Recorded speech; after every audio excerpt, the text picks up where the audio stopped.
Green card application is on and you might be worried where you will do your application. Welcome to Saflink Shikohop Cyber for your diversity visa aka green card application. We are located in Nairobi CBD along Tomboya Street opposite Eastmart Supermarket near Beba Beba. We also serve you online from wherever you are all over the world. For more information, call us +254 706 510 120. Again, our phone number is +254 706 510 120. You can send us an email shikodv2023@gmail.com. Email shikodv2023@gmail.com. Saflink Shikohop Cyber for all your immigration paperwork. Saflink Shikohop Cyber for all your immigration paperwork.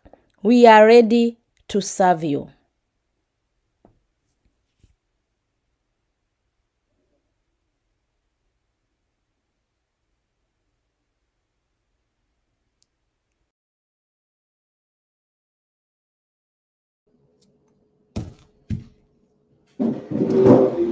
Hi everybody, welcome back to Shikohop TV USA, your favorite, your number one channel in the United States of America. Mambo vipi? How was your night? How was your day?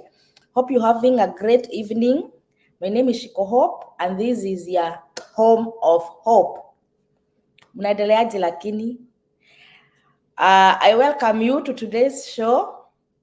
Kama kawaida, here we spread hope, we spread love. Positive vibes always, always, always. So thank you so much for coming. When we tune in, we like the video, we comment, we interact in the comment section. We share the link. Yes. I can see we are so many. You are already set. Charlotte, you are number one today. You saying hi, Shiko.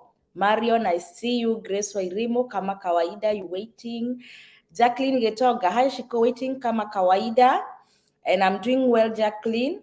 Lena, niaje, Terimaina, I see you. Vero Kimani, Shiko, umefika mapema leo.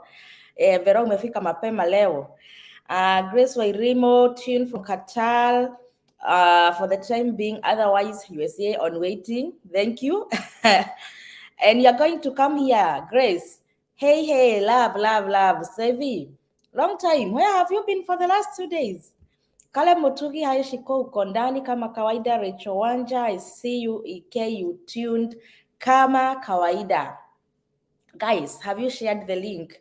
Mimi sija share the link. Have you shared with your WhatsApp groups, your Facebook groups, your everything, your every group? Have you? I can see tunaongezeka kiasi, lakini tuchukue 1 minute to share the link. Imagine sija share link na watu wa group zangu. Have you shared? Umar, hi Shiko, tuned in from Danger, Uganda. Thank you so much, Umar, for tuning in. You're right on time. Let's take 30 seconds or 45 seconds. We share the link so that we can start. You know, we start when tuko wengi. Yeah, I can see we are almost 25 people. That's a good number since we have been here for 4 minutes. Let's share. Grace Wairimo, you're saying shared, liked, and subscribe. Thank you. Karaoke, tune from Kerwa. Wow, how is Kerwa? Kerwa ni jirani. It's my neighbor. Nikae wapi? Kaa hapa. Jackson Mogai, kaa hapa. Uko Dani, uko Chonjo. Anastasia, hi Shiko, hi everyone. Kemani Joseph, tune from Baghdad, Iraq. How is Iraq? Kemani, hope you are safe there. And have you applied all the way from Baghdad? Have you done your application? Tuned in as usual from Qatar. Hey, Team Gulf, tuko wengi. Eva Mombi, good morning. Thank you so much. It is 12:20 here. So tuko past morning, tuko afternoon. Hi Shiko, tuko noon actually. Hi, Shiko Hope. Hope you fine. I'm tuned in. Thank you so much, Vinny. Joseph Aleto, tuned in from Westlands, Nairobi, Kenya, ready to be inspired. Thank you so much. Kevin Wekesa, you tuned in from Thika, Nairobi, Kenya. Sawa sawa. So guys, nataka tuchukue 1 minute, tuchukue maji ya kunywa hapa. Anyinyi ni waache mukishare, si ndio? Yeah, 1 minute. Leta tucheze hii video 1 minute, even it is less than a minute, and then we continue. Green card application is on, and you might be worried where you will do your application. Welcome to Saflink Shiko Hope Cyber for your diversity visa, aka green card application. We are located in Nairobi CBD along Tomboya Street, opposite Eastmart Supermarket, near Beba Beba. We also serve you online from wherever you are all over the world. For more information, call us +254 706 510 120. Again, our phone number is +254 706 510 120. You can send us an email shikodv2023@gmail.com. Email shikodv2023@gmail.com. Saflink Shiko Hope Cyber for all your immigration paperwork. Saflink Shiko Hope Cyber for all your immigration paperwork. We are ready to serve you.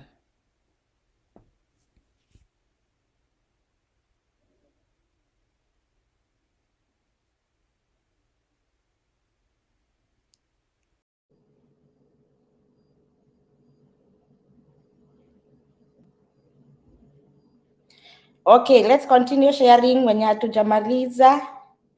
We're almost done sharing the link. Yes. Almost. Share the link kama kawaida.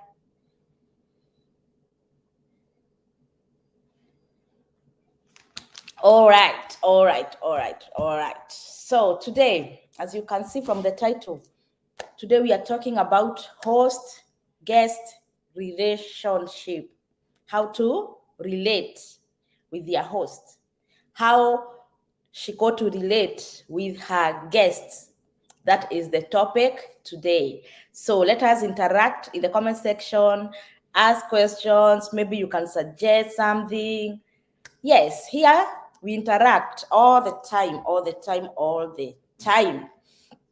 Let me continue giving you some shout outs and then we continue. And Eunice Nimo, thank you so much, Eunice.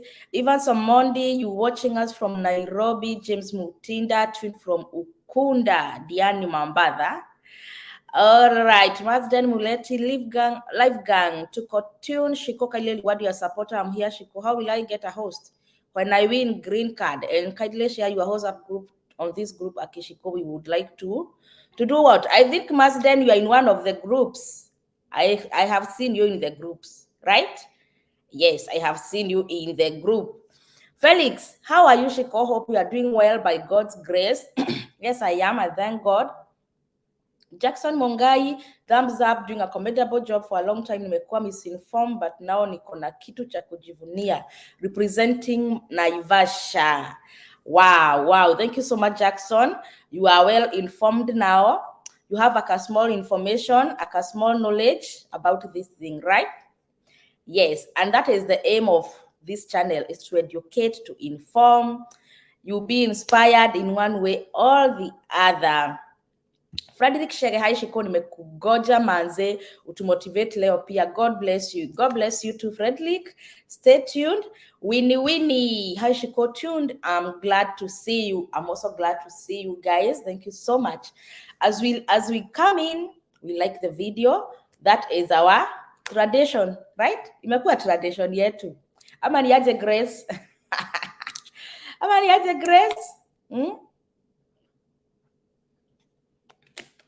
So today, charge hii simu yangu. kidogo iko 24%.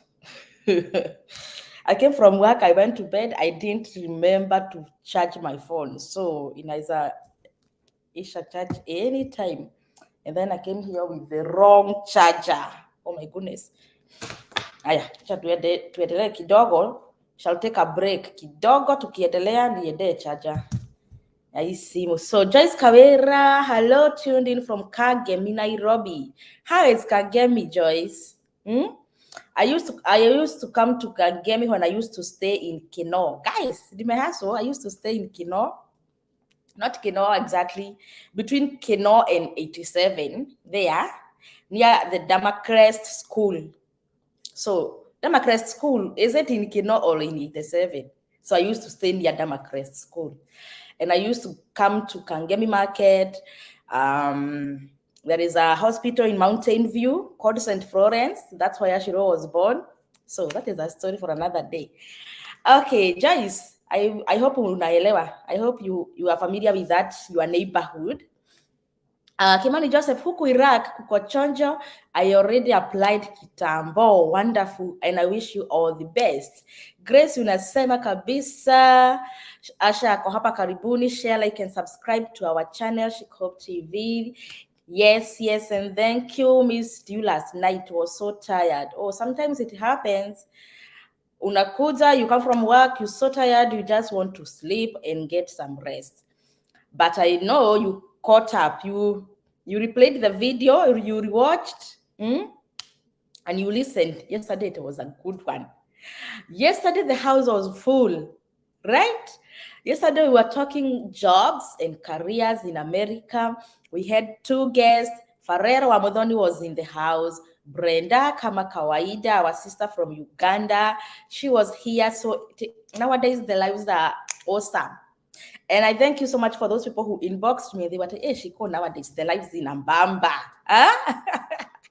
You know, the more you do it, the better it becomes, right?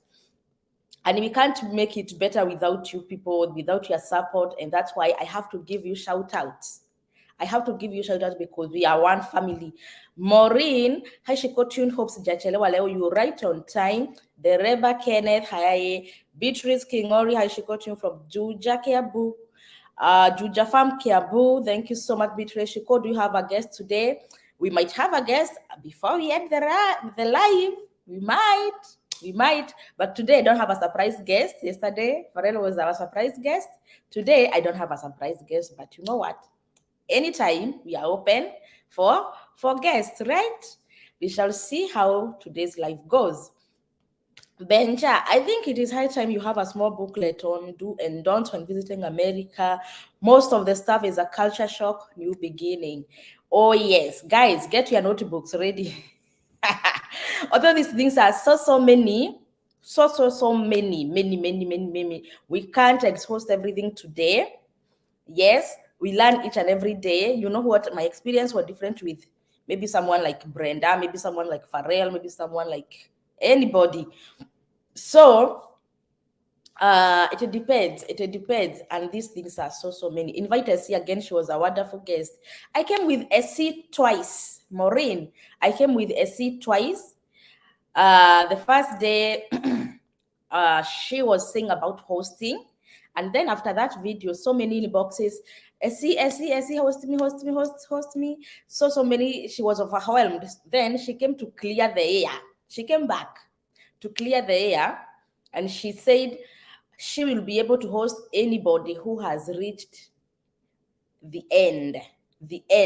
You've been looking for a guest, for a host for a long time. You have done you have filled your host details, obviously, during the DS260, and then you have done your medicals. No, you have filled your DS260. You have done your medicals, but now you have reached somewhere. You're almost going for the interview. And she said, yeah, even if you have gone for the interview, but your host now is not willing to host you, and your visa is almost expiring. That's why she came back and she cleared the air. She said she's the Okoajahazi. If you can understand that name, that word, she said she's the Okoajahazi. Yes, we came with a C twice. Lil Jen, hi Shiko, looking beautiful as usual. Thank you so much. Shy Reality TV, I have host in Alabama. I don't know if it is in America. Shiko, please. Yes, Alabama is in America, my brother. Is it my, yeah. Alabama is in America. It is a state in America. Mazdan Muliti, I see you. Winnie, Shiko, we also need you to do some videos for recipes. Would you like to know what you eat over there that is different from us? Well, that one maybe Shiro can do. For me, I do the things that you eat back home. But I see Shiro making some American dishes here. Shiro is a very good cook. Yes, I will tell her one day. But yeah, one day she do American recipe. But for me, I'm used to gima, mchele, chapo, mokimo, the kawaida dishes. Umal, Shiko talk about food in America. Kwani mumeabiana? Yes, we shall touch on that, but let us today look at relating with your host. How to relate to your host, and how as hosts we can relate with our guests. That is there. So Christine, yes, live iko tu sawa, I love it. Nowadays Fuliza imereplace Okoajahazi. Oh. So Fuliza ndio inakula. Now, let us go right into today's topic about hosts and guests. Okay? In this DV journey,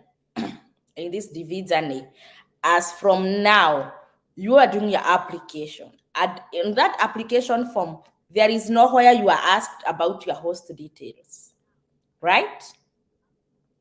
There is nowhere you are asked about your host details. But come May 8, when the results will be out, you celebrate. Hey, we check here and we say, oh, Paris Moheka, confirmation number, blah, blah, blah. Congratulations, you have been selected for further DV processing.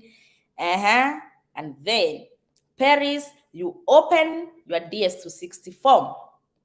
You start filling Paris Moheka, born, all the information that you are doing right now in the application form. You write it again in the DS260 form. And then there is now a place or a section for your host details. Okay? So that's when now you are going to write. Maybe you know someone in America, you have a relative, you have a friend who is willing to host you. You tell that host of yours, send me your information, send me the address. Yeah, they actually need the name and the address of your host. That's all. You write it in the DS260. So you write the name of your host, Shiko Hope, address 1234 Alabama Road, Aubrey, Texas. That's all. That's all you need in the DS260. That's all. After that, you fill the DS260 of your family members whom you have included while doing the application, or you add now your newly born baby.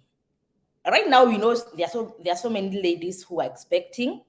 So by the time May comes, now you have given birth to your baby. Now you include your baby in the DS260 form. And after that, you submit the DS260 form. After that, now you receive another email asking for the documents. And that in that email, now the documents that are needed, they are listed there. So you have to submit each and every document. It is done online. You submit each and every document, and then you wait for the second notification letter, that is 2NL. Then the 2NL comes. This is the second most important letter for the DV winners. After that, now you go book your medicals and everything, guys. You know the process now. After booking for the medicals and everything, now you ask your host. There is these documents that are needed. Okay? I don't think they are needed when submitting the documents. I don't think so, but they are needed when you're going for the interview. the I-134 form. These are the tax documents from the IRS and everything.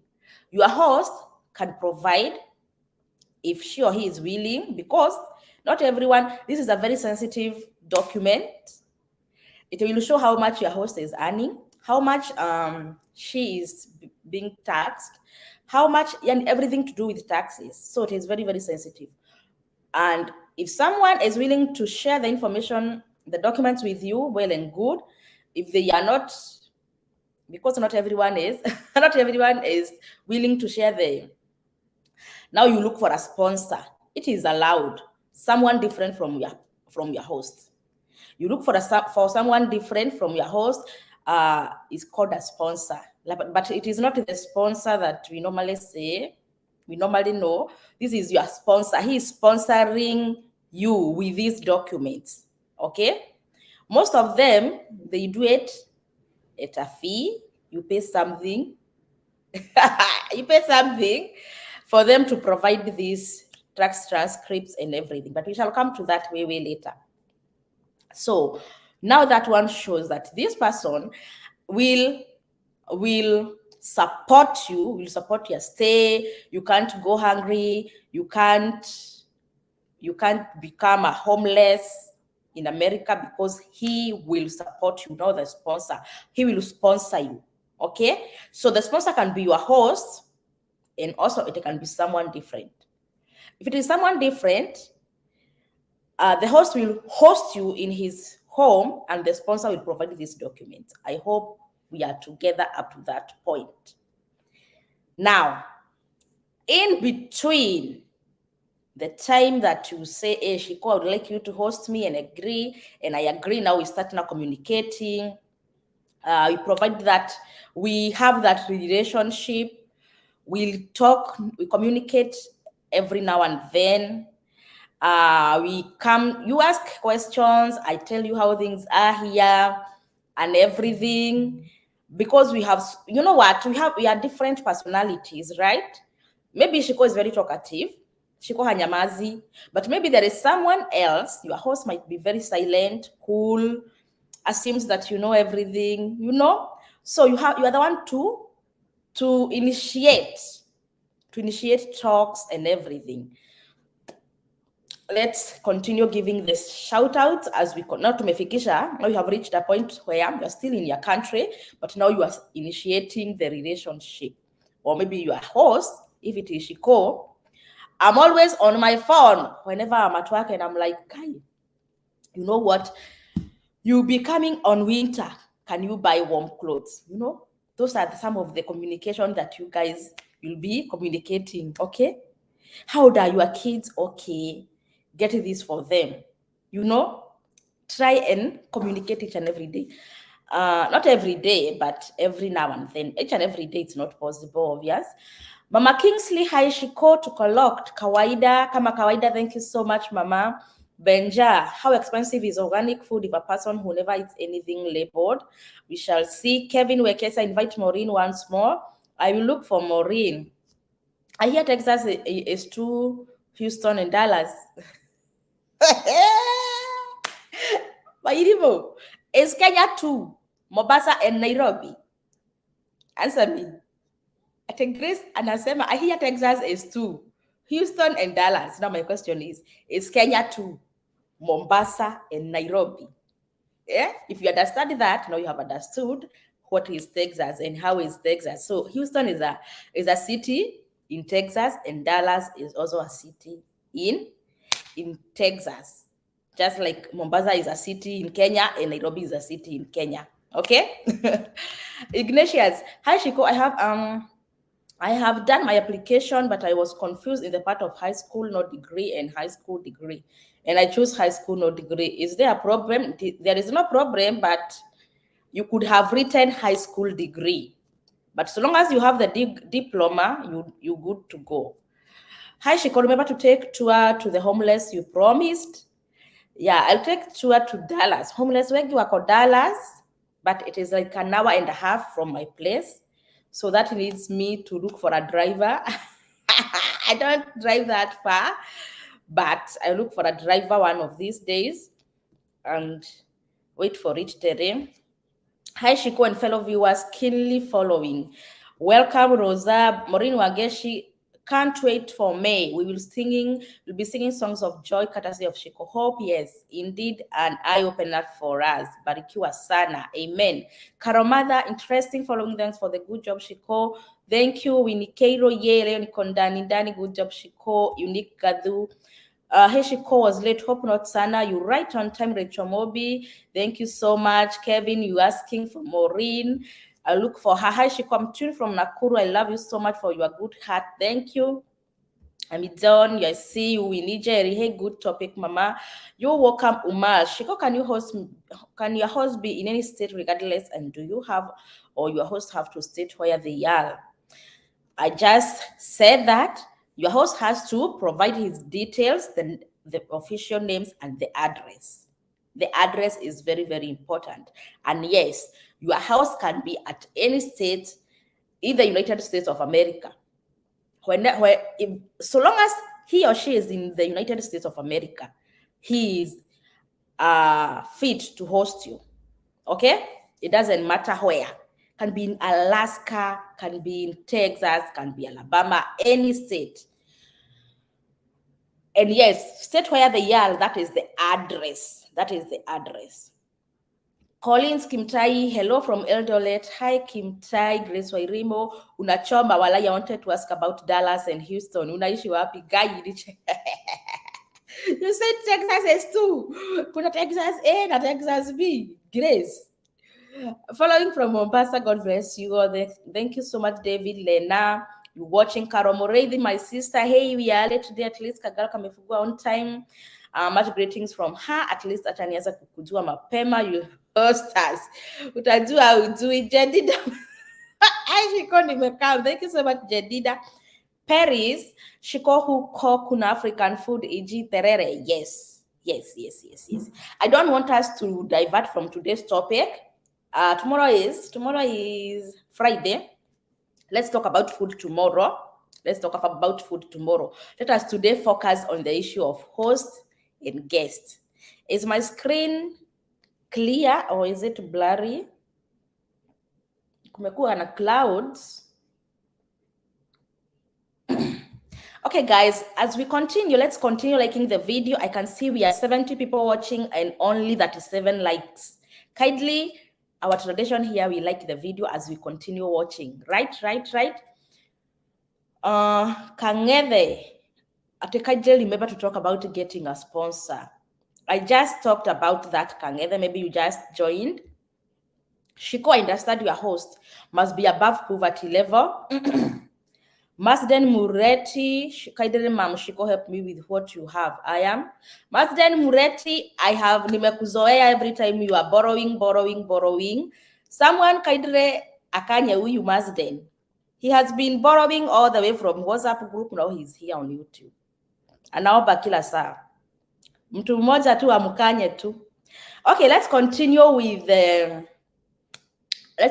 with today's topic. Now, you have reached a point. Okay, let me go back because of Anthony. Kangeda tumesema, we have said you can have a host and have a sponsor. If your host is not in a position to provide the documents, he must have a reason why. Maybe he does not make that much. He does not make that much to host you or maybe to accommodate you. Let's say, for example, somebody like me. I have a family, a big family, that is. So when I add someone in my house, that is another dependent, right? That is another dependent on my family. So when you look, how much does Shiko earn? How much dependent does she have? Will she be able to accommodate another person? So maybe I can't. That's why I can tell you, you know what? Look for a sponsor. Now you look for a sponsor. A person who has a very good, who makes a good amount of money. Maybe he does not have dependents, but most of these sponsors, they are for a fee. Somebody who is making a good amount of money, and now he's providing the documents to a stranger. Remember, you are a stranger to the sponsor. Or maybe you can get another person, you know, now this person will give you free of charge, no fees, no nothing. So it will depend on who is your sponsor, right? Right. I hope I have explained that point well. So we were talking about communicating with your host when back in Africa or wherever you are. Communicate. Maybe you watch these videos. You watch my video, you watch EBM's video, and everyone's who talks about green card. And you hear a point, and you are like, hey, let me ask my host about this point. Then, yeah, you can, you know what? It is WhatsApp. It's sio lazima upige simu achukue. You can just leave a text. Okay, can you tell me more about this? Maybe. Can you tell me more about credit? Because so many people are like, credit. You go tell us more about credit. Your host now will maybe call you, because writing sometimes it is hectic for us who are in America. Maybe he can leave an audio, or maybe he can also text if he's in a position to. But for me, when someone asks that detailed a question that needs a lot of explanation and everything, I don't have that need of texting. You go to the bank, blah blah blah. What I do is just an audio. Hey, this is what you do. Okay, for me that is me. And audio works better. Can you guys tell me if I am blurry or clear? There's clouds here. That's why I'm so much interested in knowing the quality of the video. Okay, tumefika wapi? Okay, we have reached where we are initiating communication with your host, right? Don't come to your host, a host who just gave you the address and details and you have never communicated before. That is a stranger. That is a stranger to you. And now you are a stranger to him. Life with you or life with him, it will be hectic. Start building that relationship while back in. You can also, even if that person is not your relative, if it is your relative, well and good. Now maybe you have been staying with him or her, you know her, and what he likes and what he doesn't like. But if it is someone you have met online, it will be very hard for you to kuingiana. So the communication when you're back there, it is very, very important. Very, very, very important. Ask questions. You know what? For you don't have anything.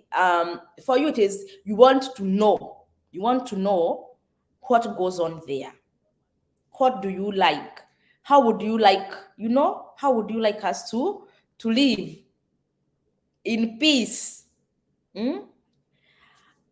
You can also be asking something like whatever we speak here, whatever we talk here on Shiko Hope, like yesterday we were doing jobs, you can ask your host what are the best courses to take. Maybe if a course back home can help you over here.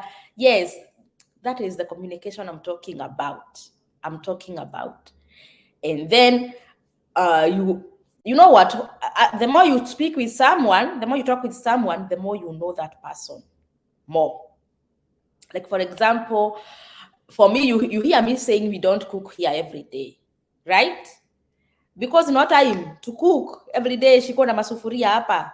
No. But when you come here and you see us cooking every day, you are like, Shiko, but I heard you say you don't cook every day. And I'm like, yeah, I have to cook every day nowadays because we are many. And then you are like, okay, I'll be helping. Maybe you make a good ugali. Shiko is here struggling, you know that you are like, oh, Shiko, I heard you say, okay, Shiko, you told me you like this. Can I make it? You know what? That kuongea. The more you create friendship, the more your life will be easy with your host. And also your host will be easy with you. Because some of the guests, they come and they take over the home. Now, before you arrive here, know your guest well, and then you are like, every step that you make on your DV process, maybe now you have received the 2NL, notify her or him. Tell him, oh, you know what? I received an email and I'm scheduled for the interview on this particular day. Go through the process with your host. Let him know how far you are with the process. Did you go for the medical? Okay, have you booked for the we've booked for the medicals. We are set to go on this particular day. The day of medical comes, you are like, we went for the medicals, thank God, we are safe, we passed the medicals. So notify your host each and every now your host will be like, and when are you planning to come after the visa is approved? The host will ask you, when are you planning to come? Now you are like, okay, we will have to take time because of kids' schools and everything. We need to dispose some assets. You talk with your host. So now he can have ample time to prepare. Let's say, for example, this host have never hosted before. You are the first guest he or she is having. So he has to prepare his family, if he has a family, if he wants to add more bed, if he wants to move to a bigger house. So him too, he is also preparing to receive guests. So you have to communicate, and you have now to, maybe today is in October, our visa interview will be in November, but this particular day. So we want to celebrate our Christmas here, and then maybe in January, before January 8th, we will come over there. With that, he'll now be able to plan his things or his schedule or everything. But not that, we have paid the air ticket, we are coming next week. Really? Wapi, why are you going? I'm not available. I'm not ready to host you by that time. Because you have never been communicating. But when you involve the host in each and every step of your visa processing, he will now be able to plan. Some hosts, they are like, oh, my house is small. Maybe the host is in an apartment. Or my apartment is so small for us to accommodate you, but I am planning to move. Here when we are moving from one apartment to another, you don't just move the way we move in Kenya. No, you have to make sure your lease ends. If you move before the lease ends, the lease contract, you have broken the lease contract. So you are penalized. So things have to be in an organized manner. So if you are coming in January, maybe my lease is ending in February. I will tell you, hold on. Let me first of all move from this apartment. Maybe after I move, I will now tell you, we plan on after I move, then you can come. And then there is this host, they will tell you, oh, you know what? I have a 4-bedroom house. I have 4 kids. Now this is me. I have 4 kids. I have 4-bedroom house. And then you have 3 kids. So that is a family of, we are 6. Now you are 5. So those are how many people? 11 people. In a 4-bedroom house, those are too many people in one home. So your host can advise you, why can't the principal applicant come first? Yes. Once he come or she comes, she come immediately once the visas are approved, she come immediately, leave the other family members back home. She come and work. Before the visa expires for the other family members, now he can send the air ticket, and by that time he is able now to rent an apartment for his family. Once the family comes, they're not coming to my house as a host, they are coming to their own apartment. Communicate with your host in every stage of your visa processing. Ask questions. I know most of the hosts, they didn't come here through the DV visa. So most of them, they will not be well informed about DV. That is green card. Maybe someone came here through a different kind of a visa. So if you ask them questions about DV and they don't know, just know they don't know. Look for information from someone who came here through DV. You know, these visas are very different. So if your host is not well informed about DV, don't worry. So long as he or she is willing to host you, that's all that matters. But life in America, it is for everybody. It is the same for everybody. So generally, ask questions about life in America. Generally, anything to do with DV, if your host is not informed, don't feel offended. He or she does not know anything to do with DV. Collins Kimtai, passport ilikataa kutoka Shiko. Oh my goodness, itatoka. Hopefully before 9th. Eva Mombi, where is Favor today? And when are you introducing her to her online aunties? And Eva Mombi, kai, where? Favor is awake. She's with Shiro. Shiro is in her class, but Favor is there. But you know what? She walks around. So anytime you can hear her here. Favor will be introduced to her online aunties and uncles soon. Yeah, let us still keep waiting for Favor. We need Shiko. How many people have you ever hosted, and how have you ever hired a nanny? I have never hired a nanny. I can't afford, and I have hosted many people, many. But right now, I'm not hosting. I'm not in a position to. Yes. Grace Wairimo, if my host is in Seattle and finally I want to move to Kansas, very, very possible. Maureen Wageshu is saying I'm clear. Okay, Kosawa, okay. Paris Moheka unasema you are not clear. Kuna kivi. Kara says I'm clear. Paris Moheka, kwani unanionea wapi? Grace Wanjiko, Shiko, I'm single, but my dad died, but I don't have any document concerning him. Do they ask anything about him or ask for any document? For DV, no. No. For DV, it is you. Your parents' documents are needed when you're doing passport and everything. But with DV, it is you. Present yourself. Present your documents, not your parents' documents. Paris Moheka, maybe ni simu yangu ya tech. Yeah, maybe. Collins Kimita inbox, bro, tusaidiane yangu ilitoka Monday after 2 weeks. Wow. How can you guys connect? Msaidiane. Joseph Aleto, how possible is it to move from California soon after finding a job if you're able to find a host in California? Now that will depend on you. Your host is in California. You want to go to Texas. Who is going to host you in Texas? If you have made a good amount of money in California, then you can start looking for apartments online, pay everything online, so that whenever you are coming, maybe you can stay in a hotel or maybe, yeah, for 2 days, you finalize your listing and everything is possible, Joseph. Inawezekana. Okay. Hannah Mokora, thank you so much. You coming. You came. I was waiting for you. So, Yobra, I see you. I'm doing all right. Obogo Alfahashiko, I'm happy with your great job. Thank you. Stella, my sister, how are you doing? My sister from another Inawezekana, America, all the way. Amen.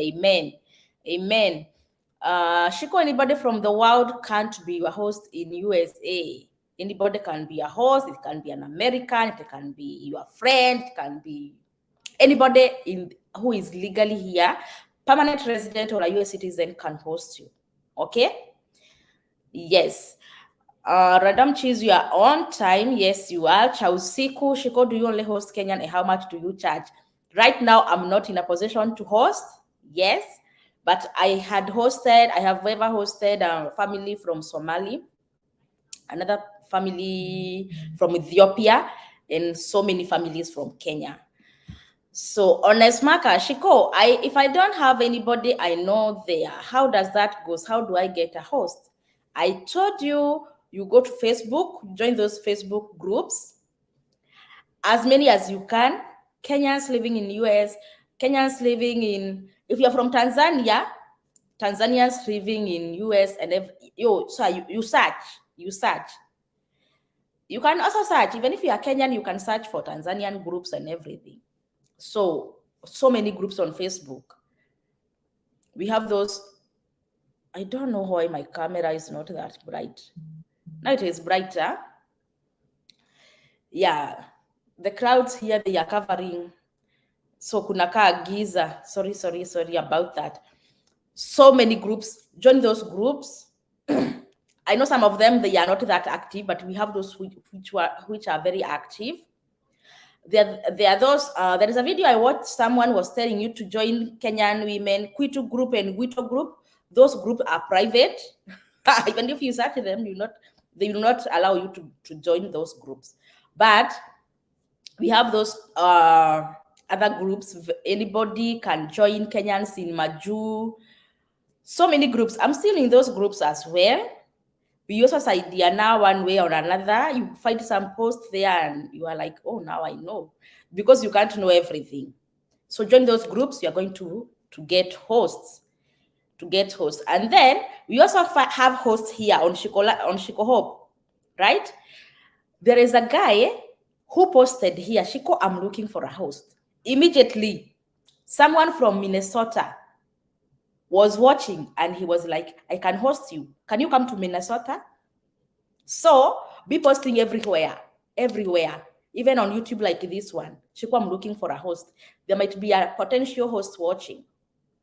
And that is how that guy got a host. As simple as that. God opens a door for you. You can't get green card. You can't get selected.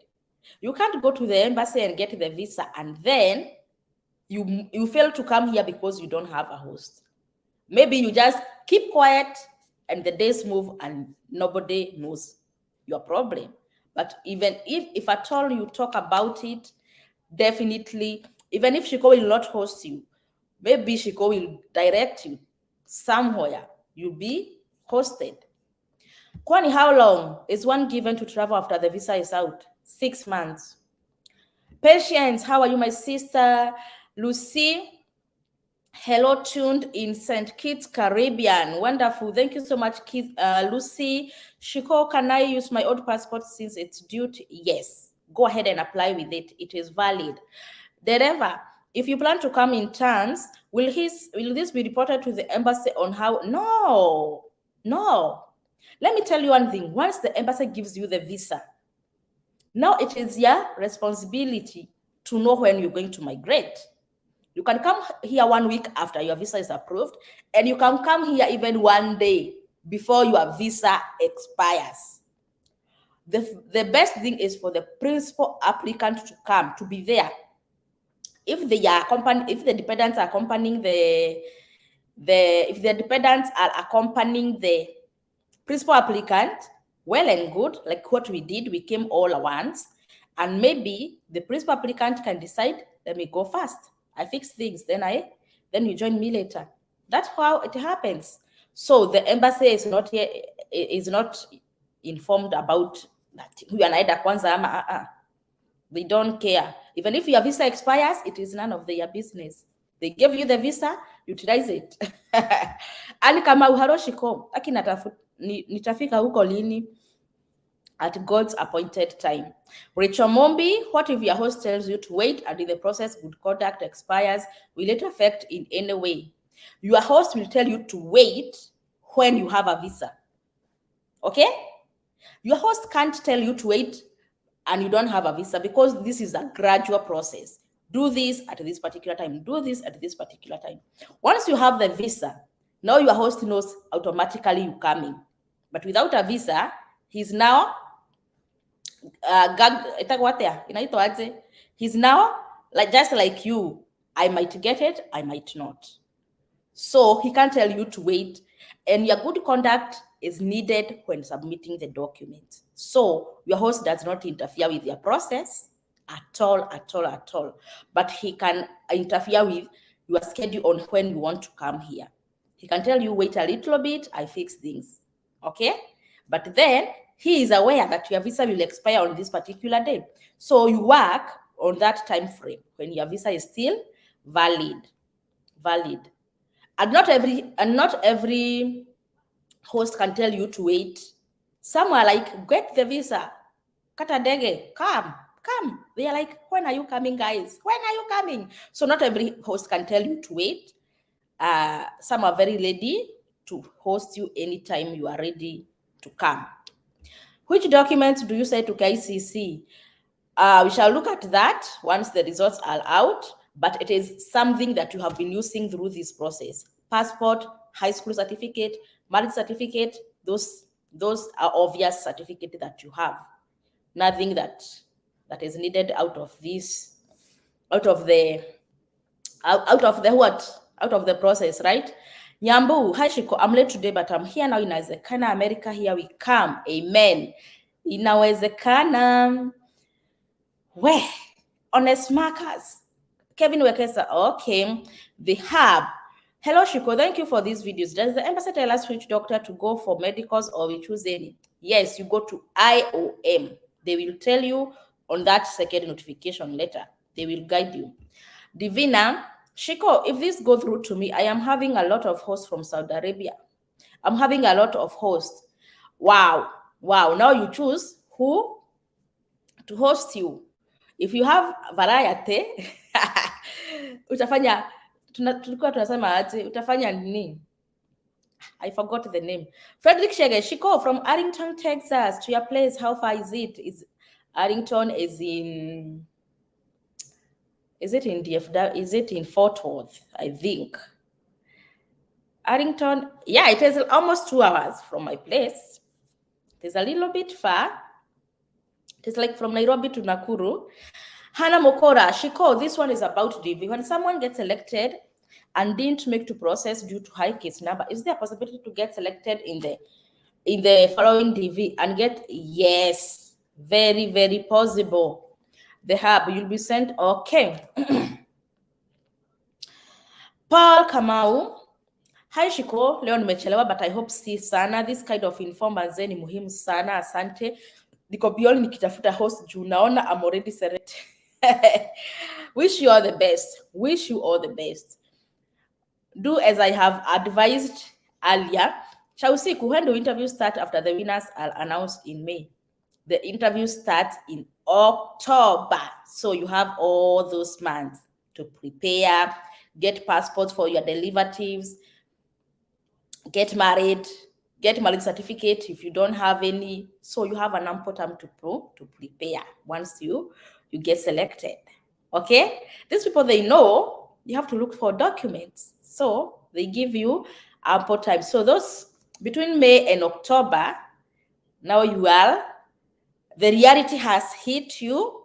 You have accepted. Oh my goodness, I know you start seeing yourself in America, your kids in American school. Let me tell you one thing. When we got selected, into the first few weeks, it is just excitement, and then the reality hits. When you fill this DS260, you ask your host details and everything. The reality starts hitting slowly. I remember when we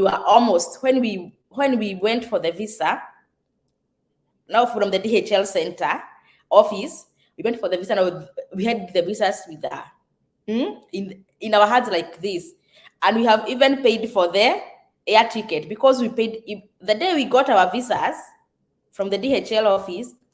We came all through to the IOM office and we paid for the air tickets. So we went home with our visas and our air tickets the same day. Imagine I could not even Washington. So Snyder America. I'm like, Yani, you have already moved. I was like, I don't care. Even doing the thorough general cleaning in the home, I'm going to America. You know, there's that kind of thing.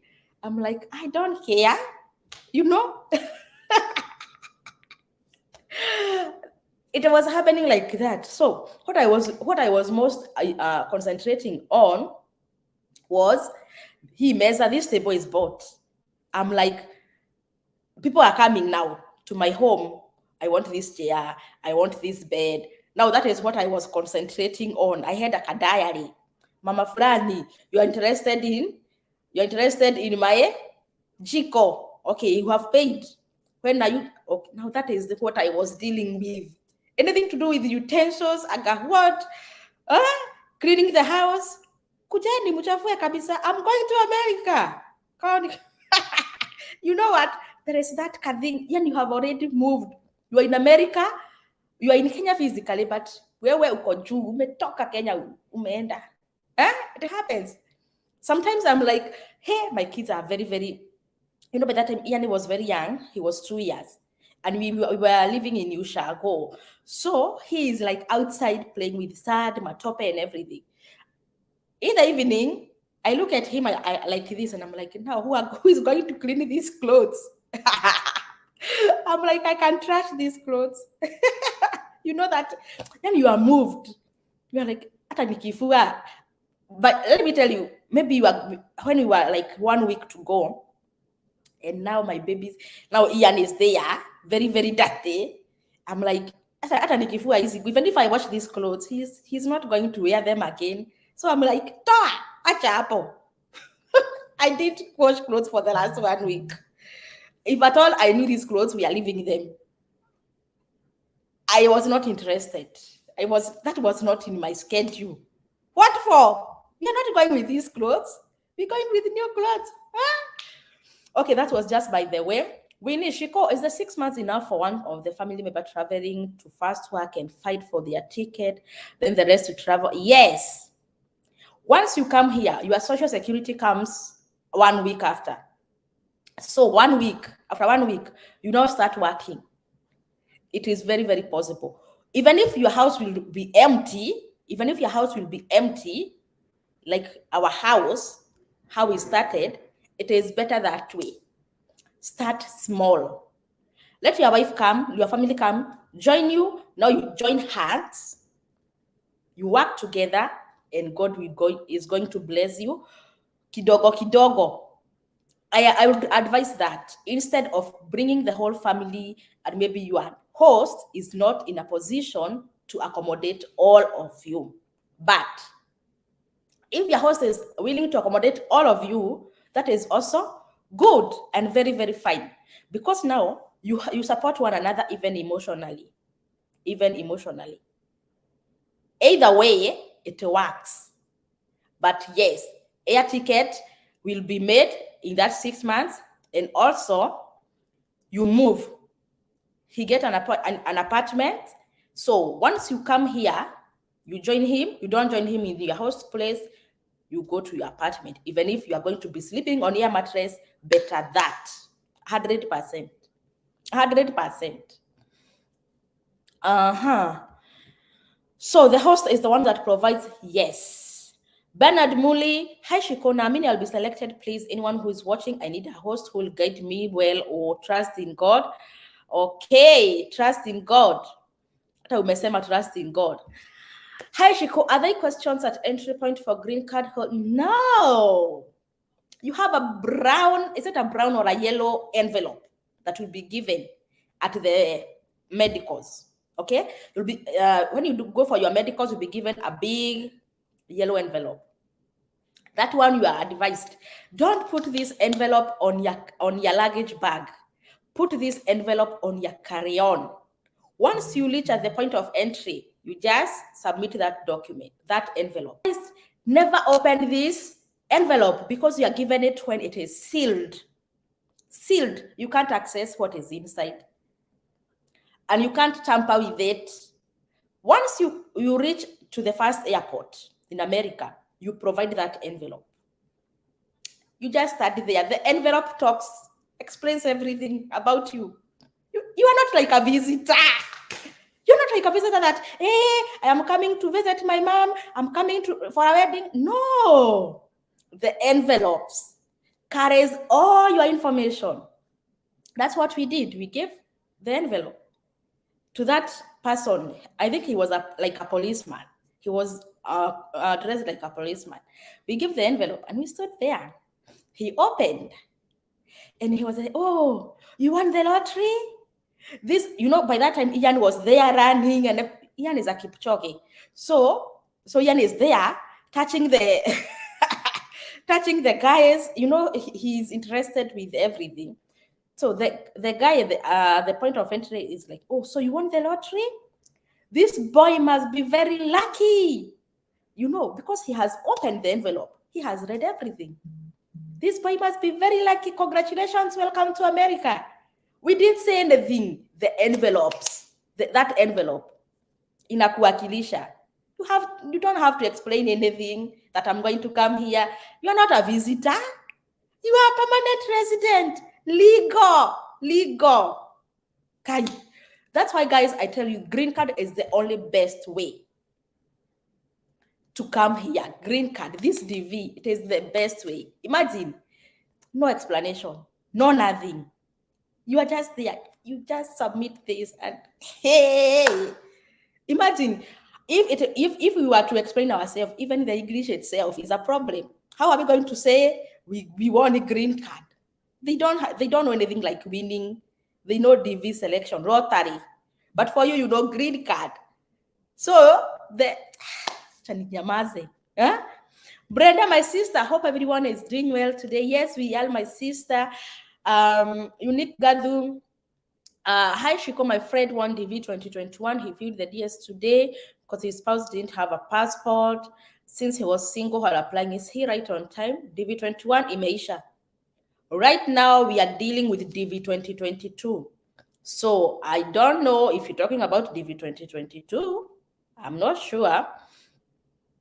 Brother is saying, let's like the video. My sister, are you able to come live today? Let me know if you are able, if you have some minutes. Bernard Muli, very informative channel. God bless you. Amen. Pauline Karaoke, hello, Shiko, his case numbers, Huaninini, Utajua.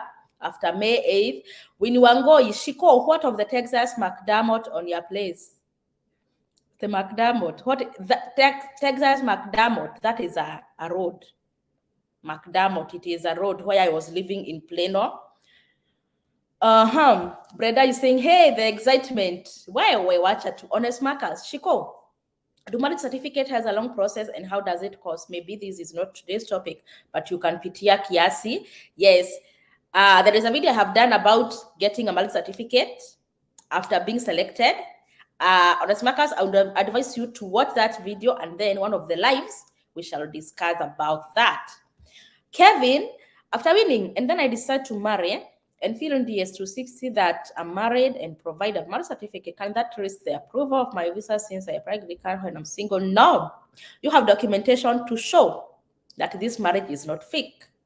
You have documented. I told you, you have been communicating with your spouse even before the green card results are out, right? So those are the things that you are going to provide. Print that. Umekuwa ukituma fare, print that M-Pesa statement and everything. Be ready, be set with everything. Go ahead, you are safe so long as you are not marrying a stranger just for the sake of green card. Pam Moreithi, hi Shiko, I'm a single mom of one. If I decide to leave my kid in Kenya, can that make me be denied a visa? If no, will I need affidavit on how I leave the kid? Okay, you are a single mom of one. Have you included your child in the application? In the DS260, you can say, child is not migrating with me. But they know, Pam, you have a child. Nobody will ask you why you are leaving your baby. You have your own reasons. Jack Bill TV, I see you. Jane Tumo, thank you, Shiko, for the good job you're doing. I have really learned a lot by faith. I'm winning DV 2023. God bless you. God bless you too. Here, Shiko, here for bringing the rest of the family later. Have you? Yes, you do everything together. They have the visas. The only thing that you are doing separate is you are coming before them, but they already have visas. You have spent money on them. What you have not spent is only the air ticket. Hannah. Paris, if the wife is the principal applicant, can the husband travel first? No. No. Principal applicant must come before or be accompanied. You are bringing the principal applicant. Okay? My husband is the one who was a principal applicant. I could not come and I leave him because I am not him. Yeah, if my husband is called John, I'm not John. What am I going to produce at the point of entry? Seriously, Moheka? No. Well. Okay, still on the issue of principal applicant. And this one I always say every time, that you are bringing the principal applicant. He's the one who was elected, but he just added you, okay? If at all you're back in Kenya or in your Africa or in your country with your visas already, you have your visas ready to go to America, and God forbid, the principal applicant dies, akufe, having visas, the rest of the family are going nowhere. Yes, it is as sad as that. The principal applicant akufe, dies, the rest of the family, even if they have visas, they are going nowhere, because they are bringing, once you get the visas, the first visa to come out is for the principal applicant. The others are coming under the principal applicant. So without the principal applicant, the others are not recognized. So pray for the principal applicant to live longer. Yes, that one is not a laughing matter, but it is what it is. It is what it is. You see that envelope I have told you about? It is because once they open the envelope, they look at everything, they give you back the envelope, so you go home with it. Once you go home, you have to check, so you have to check, now they have opened, now it is your property. You see that this particular person, the principal applicant, is the one who won, who was selected, not the other family members. So without him, the others are not recognized. And najua hiyo imewatia nini? Imewatia huzuni. Let me see what you can say. All right. So I remember this one. I have to give you an example, and I remind my husband every day I come across those forms, because we still have those forms here. So my husband used to work.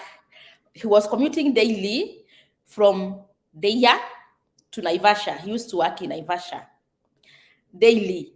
And sometimes in 2016, 2017, the Naivasha road, so many accidents were happening, so many deaths.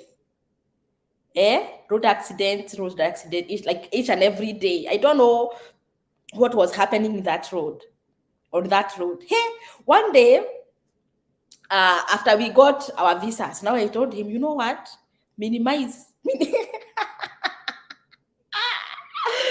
was like, can you minimize going to Naivasha? Yeah, I'm worried. You might. Guy, more than. But you know what? It is what it is. I was worried once I learned that we can't go to America without him. Now I was like, can you minimize going to Naivasha? I think you can look for a job in Nairobi and not in Naivasha. That road is worrying. It is worrying. The deaths every day.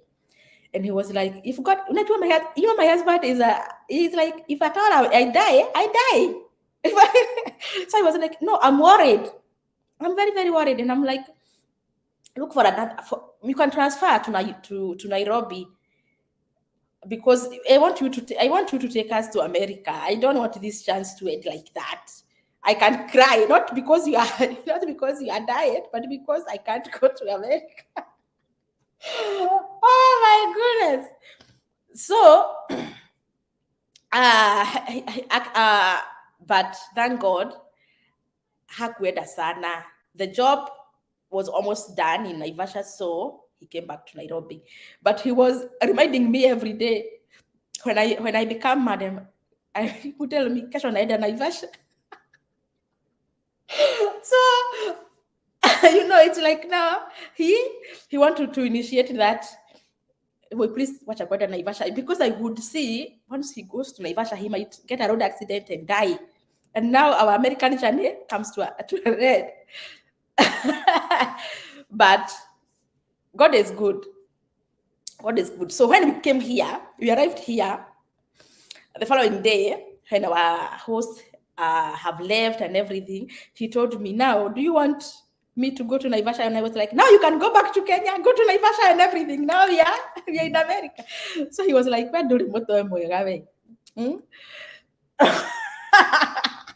it is what it is. Imagine. Where? Every time he was at work in Naivasha, I could call him, umefika. So now I know he's safe. Then in the evening, I wait to see if he will come back. Every time at 7 o'clock news, I have to go to watch news just to see if today there was an accident, because I was, well, acha tu. Okay, Chausiku, I have already started gathering my documents, yet I applied TV 2023 because I believe I'll be a winner. Yes, get ready, my sister, get ready. I have a wired query. What a weird query. What if your host start eyeing you? Huh? Does this happen? Please say the truth, Shiko. Haha, and it's applying to both genders. Where? Okay, there is this thing. Let me tell you, even if your host is a single person, let's say, for example, your host is a guy.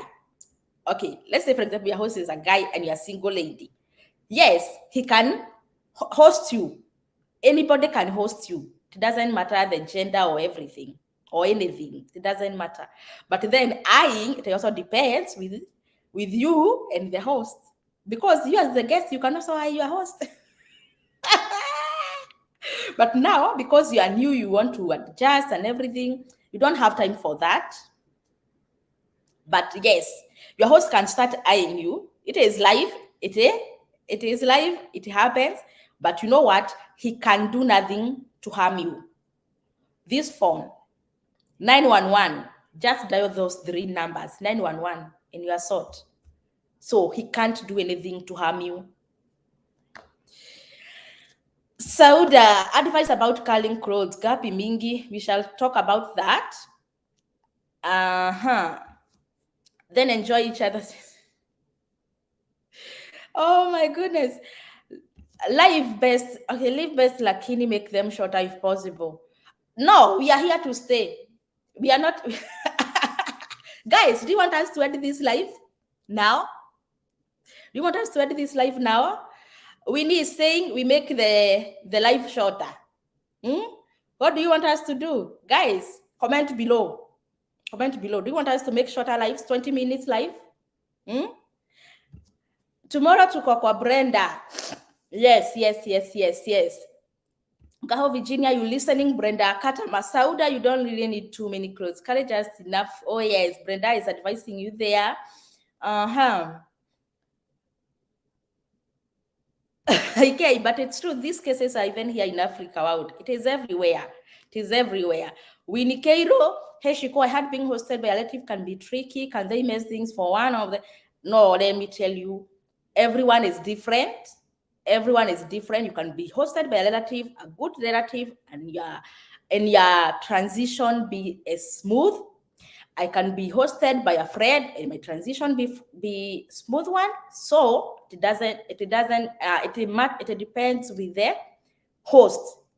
It doesn't matter whether it is a friend, a relative, or a whatever. It depends with them, individuals. Brother, you're saying you are in the office. I'm just tuned in. Okay, thank you.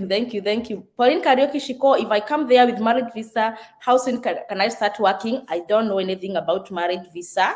Maybe we bring a guest.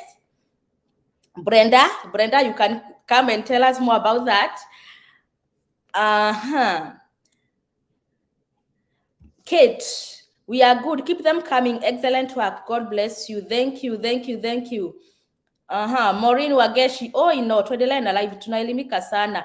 Winnie Nyawera said she can make these lives shorter. So, guys, niambieni, if you want us to be doing short lives or you want us to continue. Carol, no, the life is just so fascinating. How dare she suggest that? Tell her. Guy, more than Chausiku. No, continue. She could. Those who don't like should go and sleep. Naomi Karaja, don't finish. Thank you. Winnie Wango Ishiko, can one get his or her social security before paying for green card? No, because you are not yet a permanent resident. Social security comes to the permanent resident. Your permanent residence is your green card. If you have not paid for it, how would they know that you are here? Christine, no, Shiko, I really enjoy live and very informative. Hahali's house to like watch news. Watch me. We go live till the next morning. Kawisa, James Mutida, no, continue, Shiko, you are super. Thank you. Pauline Kariuki, Shiko, I'm enjoying watching. Hata kama inaenda masaa mangapi, make it long, twasoma. Thank you. Elizabeth, thank you, Shiko, your channel has really enlightened me when I was almost despairing. That's the aim of this channel. Shiko Hope, ulipo tuko pamoja kwa hii ndege kabisa. Make it long. Thank you. Rosa, Naivasha story is so funny. I hope you and your hubby have a good laugh about it now when you remember. Yes. He reminds me that, Kai, imagine you loved America more than me. But now, chagua. Okay, so Rudy, I look for Kevin. I hope one of these days we will do a live with him. So you guys, you can ask question one-on-one. Mwenye nataka kulala, go sleep. Kesho watch. Kabisa. Thank you so much. I can see the likes are increasing. We are now at 80 likes. Continue liking the video. So now after you arrive here, okay, after we were now communicating with our host. As I told you earlier, communicate. So when we got our visa, we called her. Hey, we got an email that our visas are ready for pickup. We are planning to go tomorrow to pick them up. And then she told us, if you are ready with air ticket, you can pay for the air ticket. And then as you pay, just schedule to arrive here on Friday. Because on Fridays, I'm off. I'm not at work and I'm not at school. Friday is my work. So arrive here on a Friday so that I can be able to pick you up from the airport. So when we went to pay for our air ticket at the IOM office in Lavington, we told the lady there, because they have to work with your schedule. So they were like, when are you planning to travel? Which day are you planning to land? Because they know people here, they are not available every time. So we told her we want to arrive on a Friday. So that worked. Because our host was at home, she could come, pick us from airport, and tomorrow was a Saturday. We could spend the days with the weekend. So that is the communication. So once you arrive here now, you are depending entirely on your host for the information, for everything. You know, from the airport to our host place, it is just roads, big road, because we were on a highway and you have never seen this thing before. So, and then it was on a winter, the weather and everything.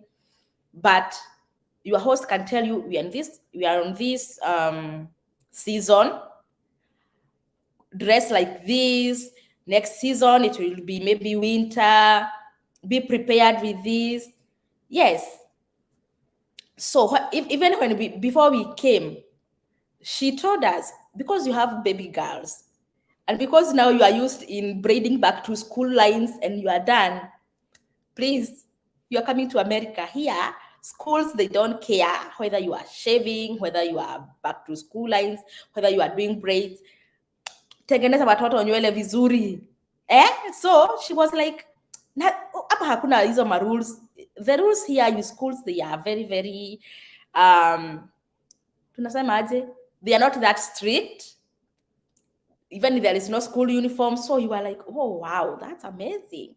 So that communication. So when we came here, you are a bit, she was so much interested in our kids, because she knew kids also, they are also transitioning. So she was so much, and she was like, don't buy too much clothes for the babies, because the babies are growing. You might buy too much clothes and then they are not going to fit them. And 3 kids, that is too much money to spend when we are back in Kenya. So she told us, come with money, come and shop here. Here we shop every 4 months.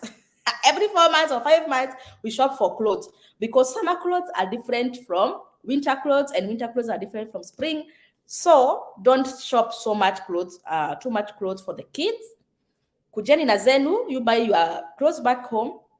But for the kids, I'll show you how we do kids' clothes. So I was like, so even the suitcases that we came with, they were full of Dengos, Roycos, spices, and everything, and then some of our clothes, we the parents. But for the kids, they were sorted here. We shop here, and they are wearing American clothes. So that is it. Now you have now arrived. Mgeni siku ya kwanza. Celebrate, welcome to America.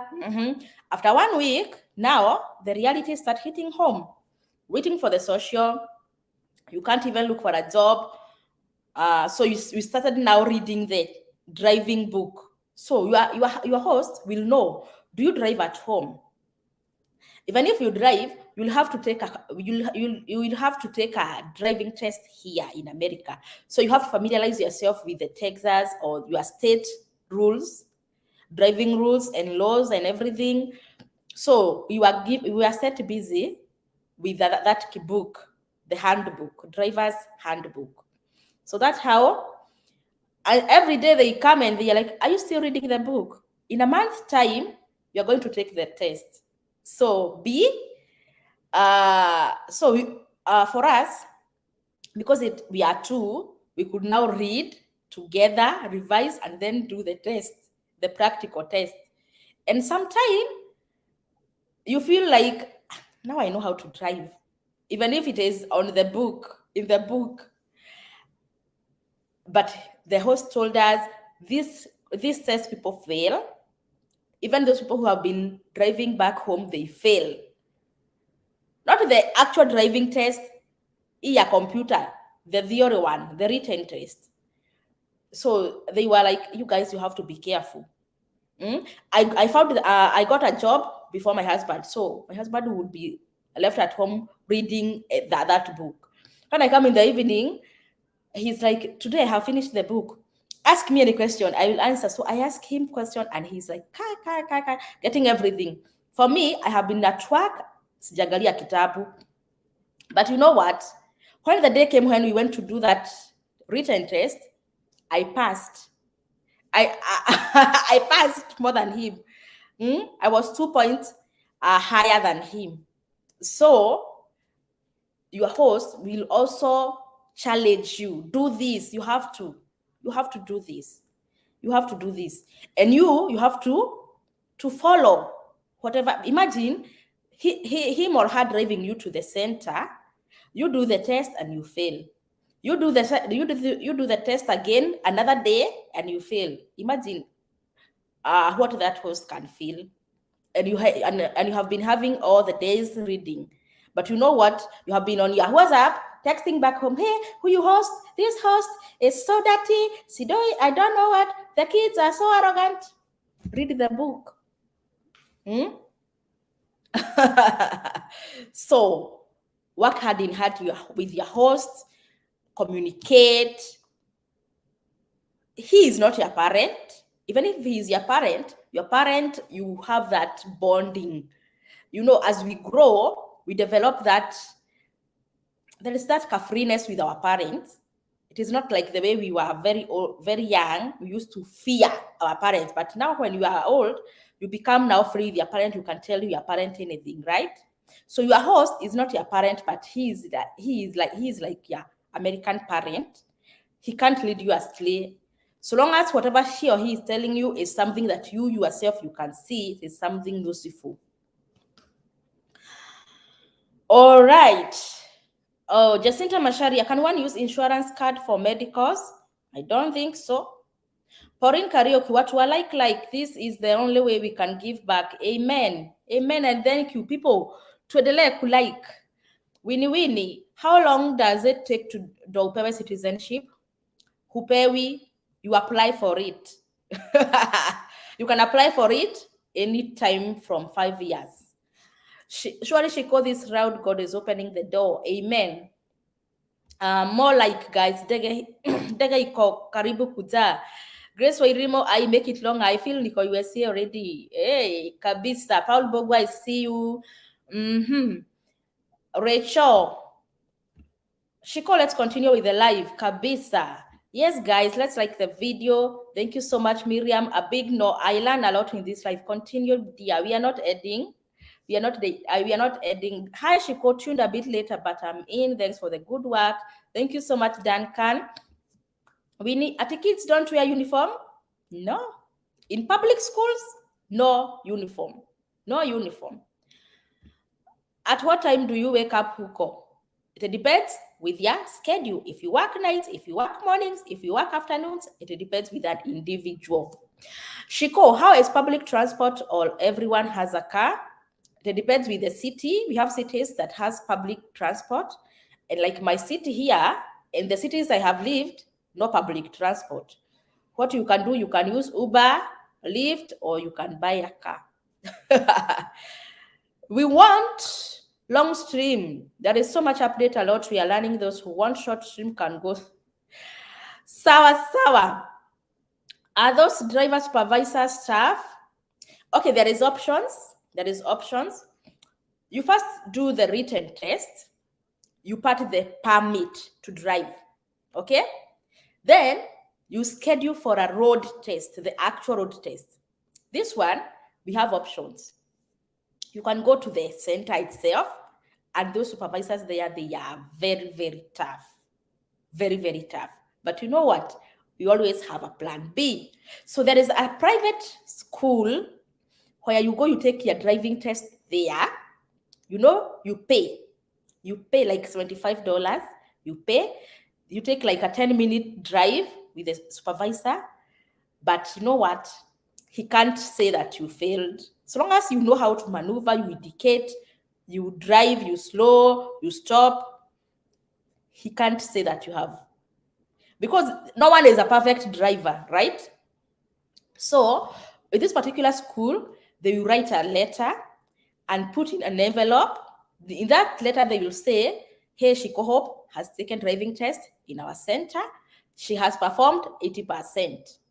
Take this envelope to the center now, to the DPS center. They open, they say, oh, Shiko, you have done the road test. Now they give you the actual driver's license. So for us, that's what we did. We went to the school, not the driving school, just for the road test. We paid $25. And then if I could go to the actual center, even right now, I don't think ningekuwa nimepass. There is a woman, a lady, a Kenyan lady. She was driving in Kenya, imagine. When she came here, she was not in Texas, she was in Washington. She went for the driving test, the actual road test. First time failed, second time failed, third time failed, mpaka mara ya saba. She gave up. She have never gone back to do the test again. She even told me, Shiko, hata sijamini kuna Mungu. I have been driving in Kenya for the last 10 years, but when I came here, they say, you didn't indicate, you didn't do this. They fail me like, seriously? So when I told her about this particular school, imagine what? She came here to Texas. She lived here for 1 month. Yes. And she booked that school. She did the test and she went back home with the Texas driver's license. Now with another state driver's license, now it is easier to change to your Washington state license. That's what she did. And now she's like, now I ask her, do you believe in God? Yes, God is there. She used to help me. So it is that hell. Random chills. Yes, these drivers are very tough. Sauda public transport, oh yes. Yeah, not in every city. Very informative. Thank you, Shiko. God bless you. Amen. That text for driving is the same test for fresh learners, or there is a different? It is the same. Whether you have been driving before or not, you do the same written test, the same one. Are you tested with a manual transmission or automatic? You are tested with your own car. You go there with your own car. Okay? You go there with your own car because that is what you are used to drive. Imagine for me, I have been maybe driving a Nissan. Then I go there, they give me a Toyota. Nitakula moli, mokwa, sindio? So they test you with your own car. So every state has its own DL. Yes. Texas DL is different with Maryland DL in every state. Yes, and also even if you move to another state with your car, you have to change the number plate to that state's number plate. But it takes time. I see people here with Arkansas number plates. I see them with, although some maybe they might be passing through Texas, maybe to go to another state. But you have to change. You have to change. Thank you, Nicholas. Thank you. So the topic today was how to relate with your host, right? Now, after you arrive here, your host now can start now influencing you. Maybe you ask your host, oh, okay, I was a teacher back home. Is teaching a good career when I'm here? Then your host will tell you, or maybe you sit down with your host and you check, you Google, you know every information is online. You Google, you see how much teachers earn, how to transit from a teacher in a foreign country to a teacher in America. You go through that and you are like, are you good with this? Are you good with this pay? Are you good? And then you look at the working hours. Teachers work days, right? During summers, wamefunga, no job. I don't know if some are paid during summers. I don't think they can be paid when they are not working. I don't think so. So many factors to consider. And as I told you earlier, and as everyone tells you, anything to do with career, your host influences you. If your host is a nurse, definitely, and most of the time you are going to join nursing. If your host is a truck driver, most probably you're going to do trucking because he's the person who is influencing you. But it is what it is. So many opportunities here. Yesterday we looked at that, careers and jobs. So if you missed that live, you can just go back and watch that video. Caleb, unasema nimeruka swali lako. How about contact the host when you land? You have been in contact with your host when you are back in your country, right? So whenever, even when you paid for the air ticket, you tell the host, I'll be arriving there, I'll be landing at 10 p.m. So you are communicating with your host, right? So as you land there, they are already there waiting for you. And then on the airport, most of the airports, they have Wi-Fi, they have internet. So WhatsApp and everything. WhatsApp. We are being cleared. Chatting, we are being cleared. Okay, we are here waiting outside. Imagine, you communicate. I remember when I was coming here, my host told me, Shiko, you can put airtime, 1,000 Kenyan shillings airtime, worth of airtime, because now you want to be communicating. We came here with British Airways, so we had to go to Britain, London Heathrow, and then we took another flight now to DFW airport. So at London airport, we had a 4-hour layover. Imagine 4-hour layover just sitting like that. You have to be calling your mom, hey mom, tumefika Britain, now we are waiting for the next flight. And because maybe your mom is not on WhatsApp and everything, you use that roaming. Is it called roaming? You call direct. And then maybe you call some other friends who maybe showed you off last night when you are coming. And when and also you call your host as well. Now we are in London, Britain. We have a 4-hour layover here. So you communicate. It is good to be set. It is good to be set with some career time. to be communicating. Ignatius, hi Shiko, I applied but I was confused by high school, no degree, but I have the Form 4 certificate. It can't affect you, but for those who have not applied, kindly indicate the right education level. Would you advise someone to do driving back home first, or to just directly come there and do full driving course? Here, when you join driving school here, it is hectic. You have to pay a lot of money, and it is not a must that you go to a driving school here. For me, I had never driven. Is it called driving? I have never driven a car back home. Never. And I didn't go to any driving school here. Just find someone who can train you, kienyeji style, and you'll be good to go. Kade,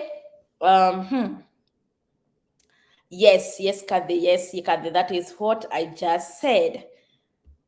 No, they are paid when off work, like in summer. Oh, they are paid. Oh, they are not paid. Teachers are not paid when off work, like in summer. You see? And that's why we have seasonal jobs. We have seasonal jobs here, so many seasonal jobs, maybe for some people like teachers and students to work during summer, because summer, they close school for 3 months. 3 months, from May to August. Namba unachange kwa airport ya Kenya ama US? Namba gani? So if they are not online, you can't call them. You can call them now direct. That's why I said, weka airtime. Weka airtime, you call them direct. It is expensive, but it is better to call direct.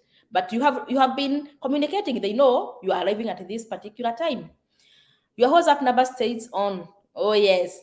Okumu, Shiko, what happens when I come single and now I feel that I need to get someone? Is it possible for me to come back to Kenya? Very, very possible. Sauda, one buys a car.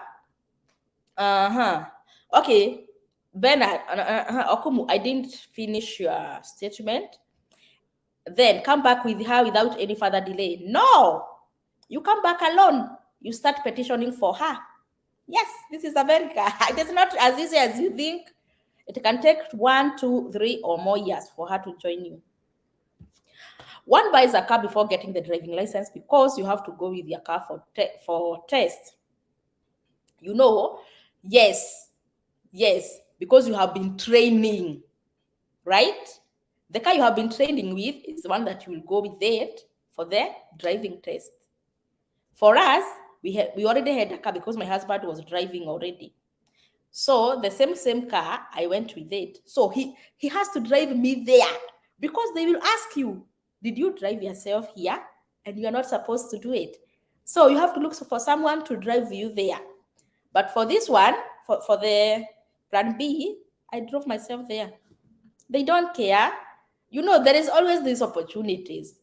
You pay, because there, I think there you can just pay for $21, but here I paid $75, but it was all worth it, no stress. Also, if you have their phone number written down, you can ask anyone at the airport to call. It's local calling, so it's free in most cases. Even immigration can help you. Oh, yes. Julie Shege, does it mean there are no private driving schools in other counties? Your friend had to come to Texas. Maybe she don't know of any in her state.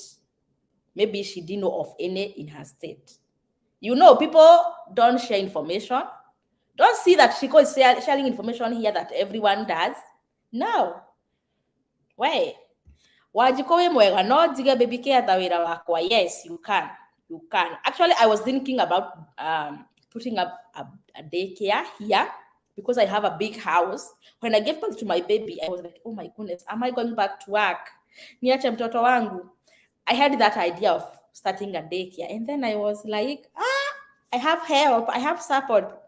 The dad is there, the siblings are there.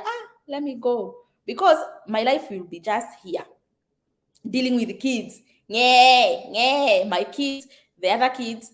That is stressing, right? Even going to Walmart for shopping, it will be I was like, But it is a good job. It is a good job. You just register with your state, and it is very easy to start. Aki Usimaliza, we are learning a lot about hosts. Thank you. Eva, Shiko, when do I dump my Infinix Nikifika and get that iPhone? Where? I came here with my Infinix, my sister. And I stayed with my Infinix for like 6 months before I switched. Imagine coming here. Are you starting to settle down or are you starting to upgrade your phone? Come here with your Infinix and your Safaricom line. M-Pesa manenos. I still have my M-Pesa line, my Safaricom line. So it depends on your priorities, Mobi. It depends with your priorities. Can you tell me, am I going to transit from a mattress, or am I going to upgrade my phone at that time? You can stay with your Infinix even for a year or even 2 years. Wait. But eventually, you are going to upgrade. Most priorities, focus. Okay, Nicholas, you're saying my BFF has a boyfriend in state. She has been there for the last 7 months. She's on J1 visa valued for 1 year. She wanna get married to the boyfriend. The guy is American citizen. An idea she asked me to ask. Anybody who came here with this kind of a visa can advise Nicholas BFF. For me, Shiko, no idea about this kind of a visa, but anybody with that experience can share. You can buy a car without a driver's license, but you need another government issued yes. Grace Wairimo, thank you, Shiko, for that topic. We have learned a lot step by step in our Zekana. God bless you, my sister. Amen. Regina, hi, Shiko. I attended commercial school. Can I choose high school? And unfortunately, I have lost my certificate, which is given once. So what will happen if Okay, do you have a high school certificate? That is the question. Do you have a high school certificate or high school education? Daycare at home is a good business. If one is patient with young one, it's a good business because each kid can pay for not less. Yes. Shiko, when you arrive in US and your principal dies, are those with him be allowed to process for the green card and the social number?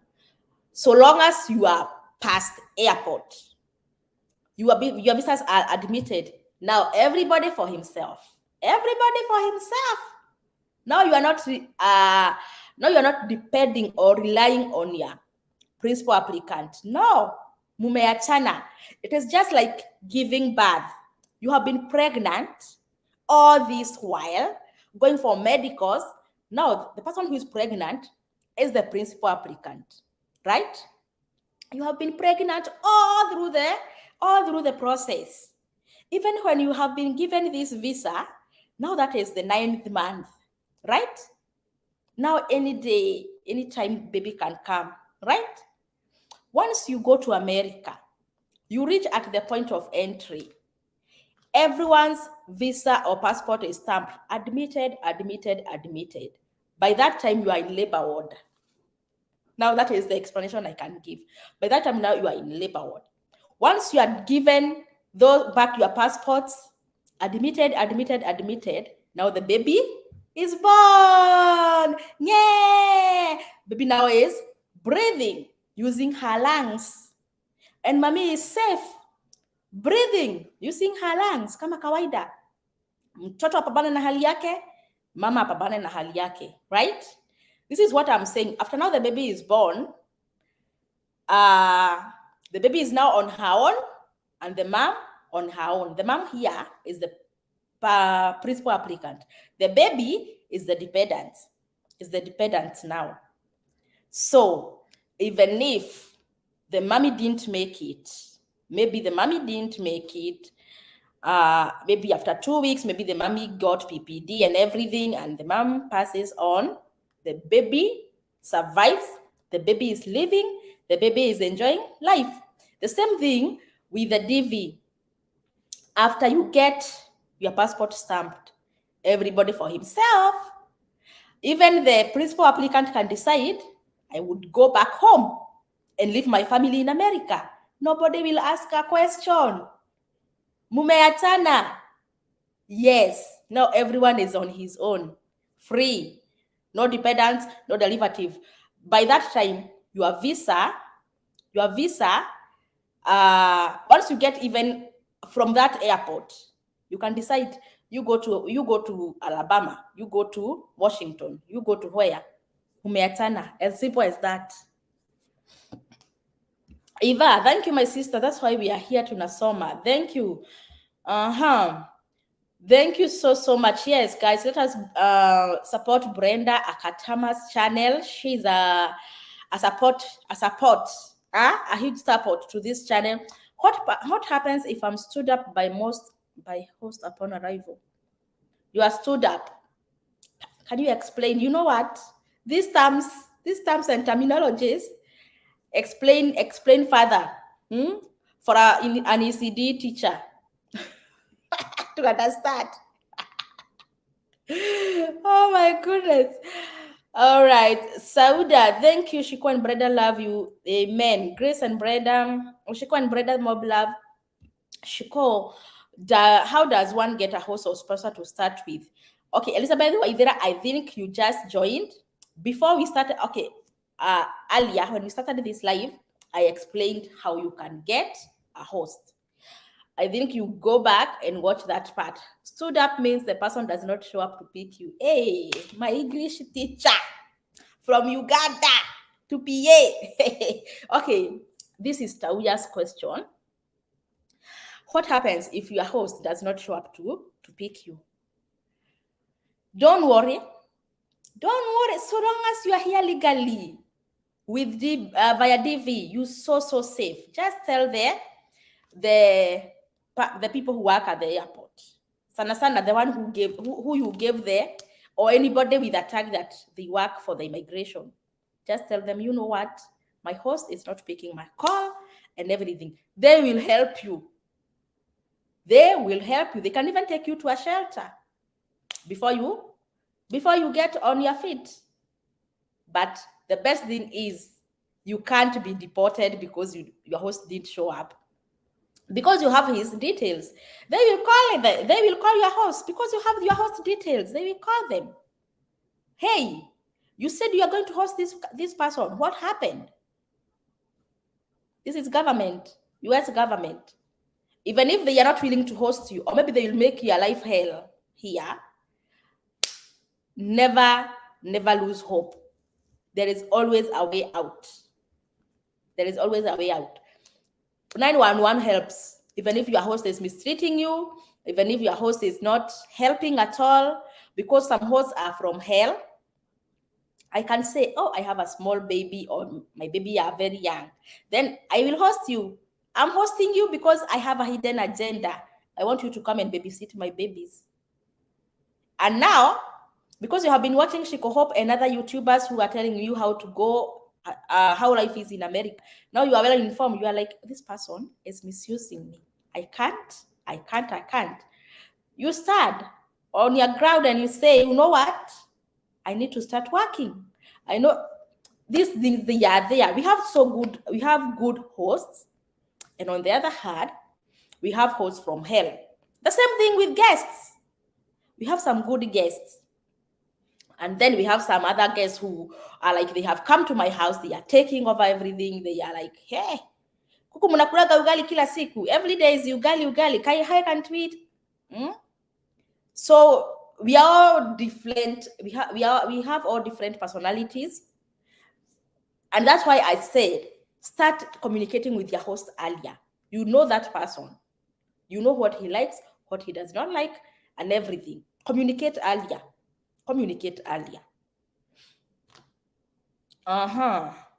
Brenda Katama, you laughing at me. Hi, Shiko. I have a friend who is supposed to travel to US on 8th next month, but doesn't have a host yet. Kindly help her.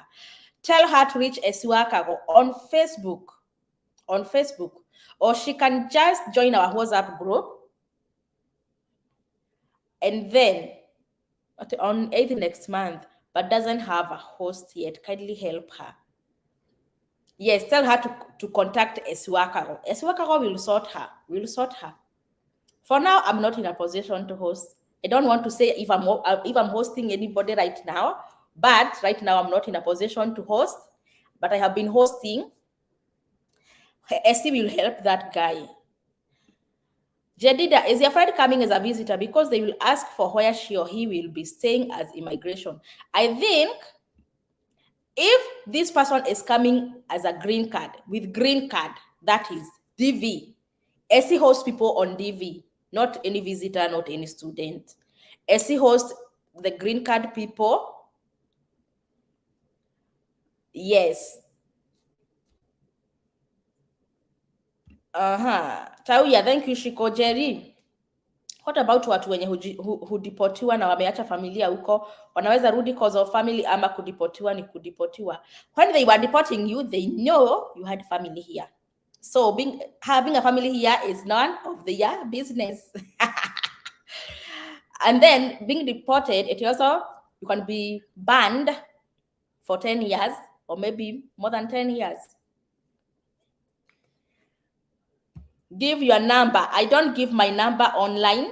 I don't and I can't. But when you join our WhatsApp group, let me put the link to the WhatsApp group. I can't give my number here. Who does that? Who does that? Let me give the WhatsApp group link. That guy can join, and then I will connect her with SC. I will connect her with SC. Wakago. Invite via link, copy. Here we go. So the link is there. Let me try to pin it. Can it be pinned here? Let me see if it can be pinned. Shiko. Wait. How do I pin? That is the link to the WhatsApp group. Let him connect with me through the WhatsApp group, and then I'll connect him with SC. If at all, he's a green card, he's a DV winner. He's a DV winner. All right. Jedida, you're saying she's coming as a visitor? I don't think SC will help a visitor, because who is she visiting? Who is she visiting? Jedida, who is your visitor visiting? If she's coming as a visitor, automatically she has a host. Mwambie achuke sana, she might be denied entry. She might be deported back. If at all she doesn't have a host and she's coming as a visitor. Seriously? Can you tell her to watch my video on invitation to America? Many visitors, they are deported at the point of entry because of some issues like this one. Tell your Jedida, tell your friend he might see America kwa view sasa, because this is a red flag. Who is she visiting? Who is not hosting her? Let me read. Brenda's comment here. Jedida, is your friend coming as a visitor? Because they will ask for where she or he will be staying at immigration.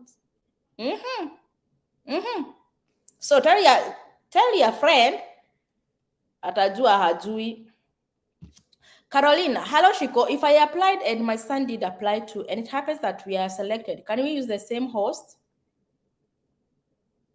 If you applied and your son applied, you are not going to the interview at the same time, because you both have different case numbers, right? And yes, you can use the same host. Okay, Patience. Thank you, Shiko, for everything you're doing for us. God bless you, dear. Amen. Amen. Grace Wairimo. My son will be turning 18. When coming, can he work as he goes to college? They work during summer. Okay, yeah, student. Yeah, he can work. He can work as he go to school. I thought he was a high school student. He can. Visitor, definitely they will need the information or where she'll be staying. She can maybe book a hotel for a few nights and show payments. Yes, and that's a lot of money needed, right, Brenda? Right? Oh yes, Brenda, you answering Grace, because I want you to tell me more about DV. Okay, don't WhatsApp me anything about DV. Watch my videos. Guys, if I can show you the chats that people have on my WhatsApp group, so many questions, some I just ignore. How can you join the WhatsApp group, then get my number, then inbox me, Shiko, can you tell me how to come to America? Who does that? Imagine me telling you how to come to America. Watch the videos. Some also said me WhatsApp about Shiko, my husband does not want to come to America. What will I do? Now, what do you want me to tell you? It is your husband. It is not my husband. Yeah? Shiko and brother, you guys are doing great job. May God bless you so much. Amen. Amen. Amen. Amen. Please watch videos. Shiko has been doing videos about immigration and DV. Yes. You can't get my number and start asking me, Shiko, what do I do? How can I come to America? And I have done like 250 videos. Watch the videos. I can't go on answering everybody with these kind of questions. The videos are there. Go watch the video. Go watch the video. You know what? After I'm done with this life, I'm going to my business. I cook for my family. I bond with my kids. So no time to answer this question. And the videos are there. Seriously. Tukue watu. Let us be people who are what? Who are responsible, right? Yes. And then they ask me, Brenda, they ask me this kind of question, and then I ignore, I don't respond, and they are like, please answer me. Do I have a chance of internet? Where? When back in Kenya or back in your country? Where are you asking a chance of? Mtu akikam huko, unaweza kaa rural areas, ulishe ng'ombe na business, mtu anaweza anzisha akikam. Yes, Bernard, I did a video. Was it on a Sunday? Yes, on Monday morning, I did a video about starting a business in America. And that video, many people have been asking for it. And when I did the video, only 300 people watched the video. Bernard, go watch that video. People ask for the video, I do the video, and they don't watch. Bernard, uko hapa unaniuliza, go watch the video. Nimekukamata. Nimekamata wewe. The video is there. It was on Monday this week. Nice job, Shiko. Tell me, what are the things that are checked at the point of entry upon departure? God bless you. They just check on your envelope. That envelope. That's all they check. That's all they check.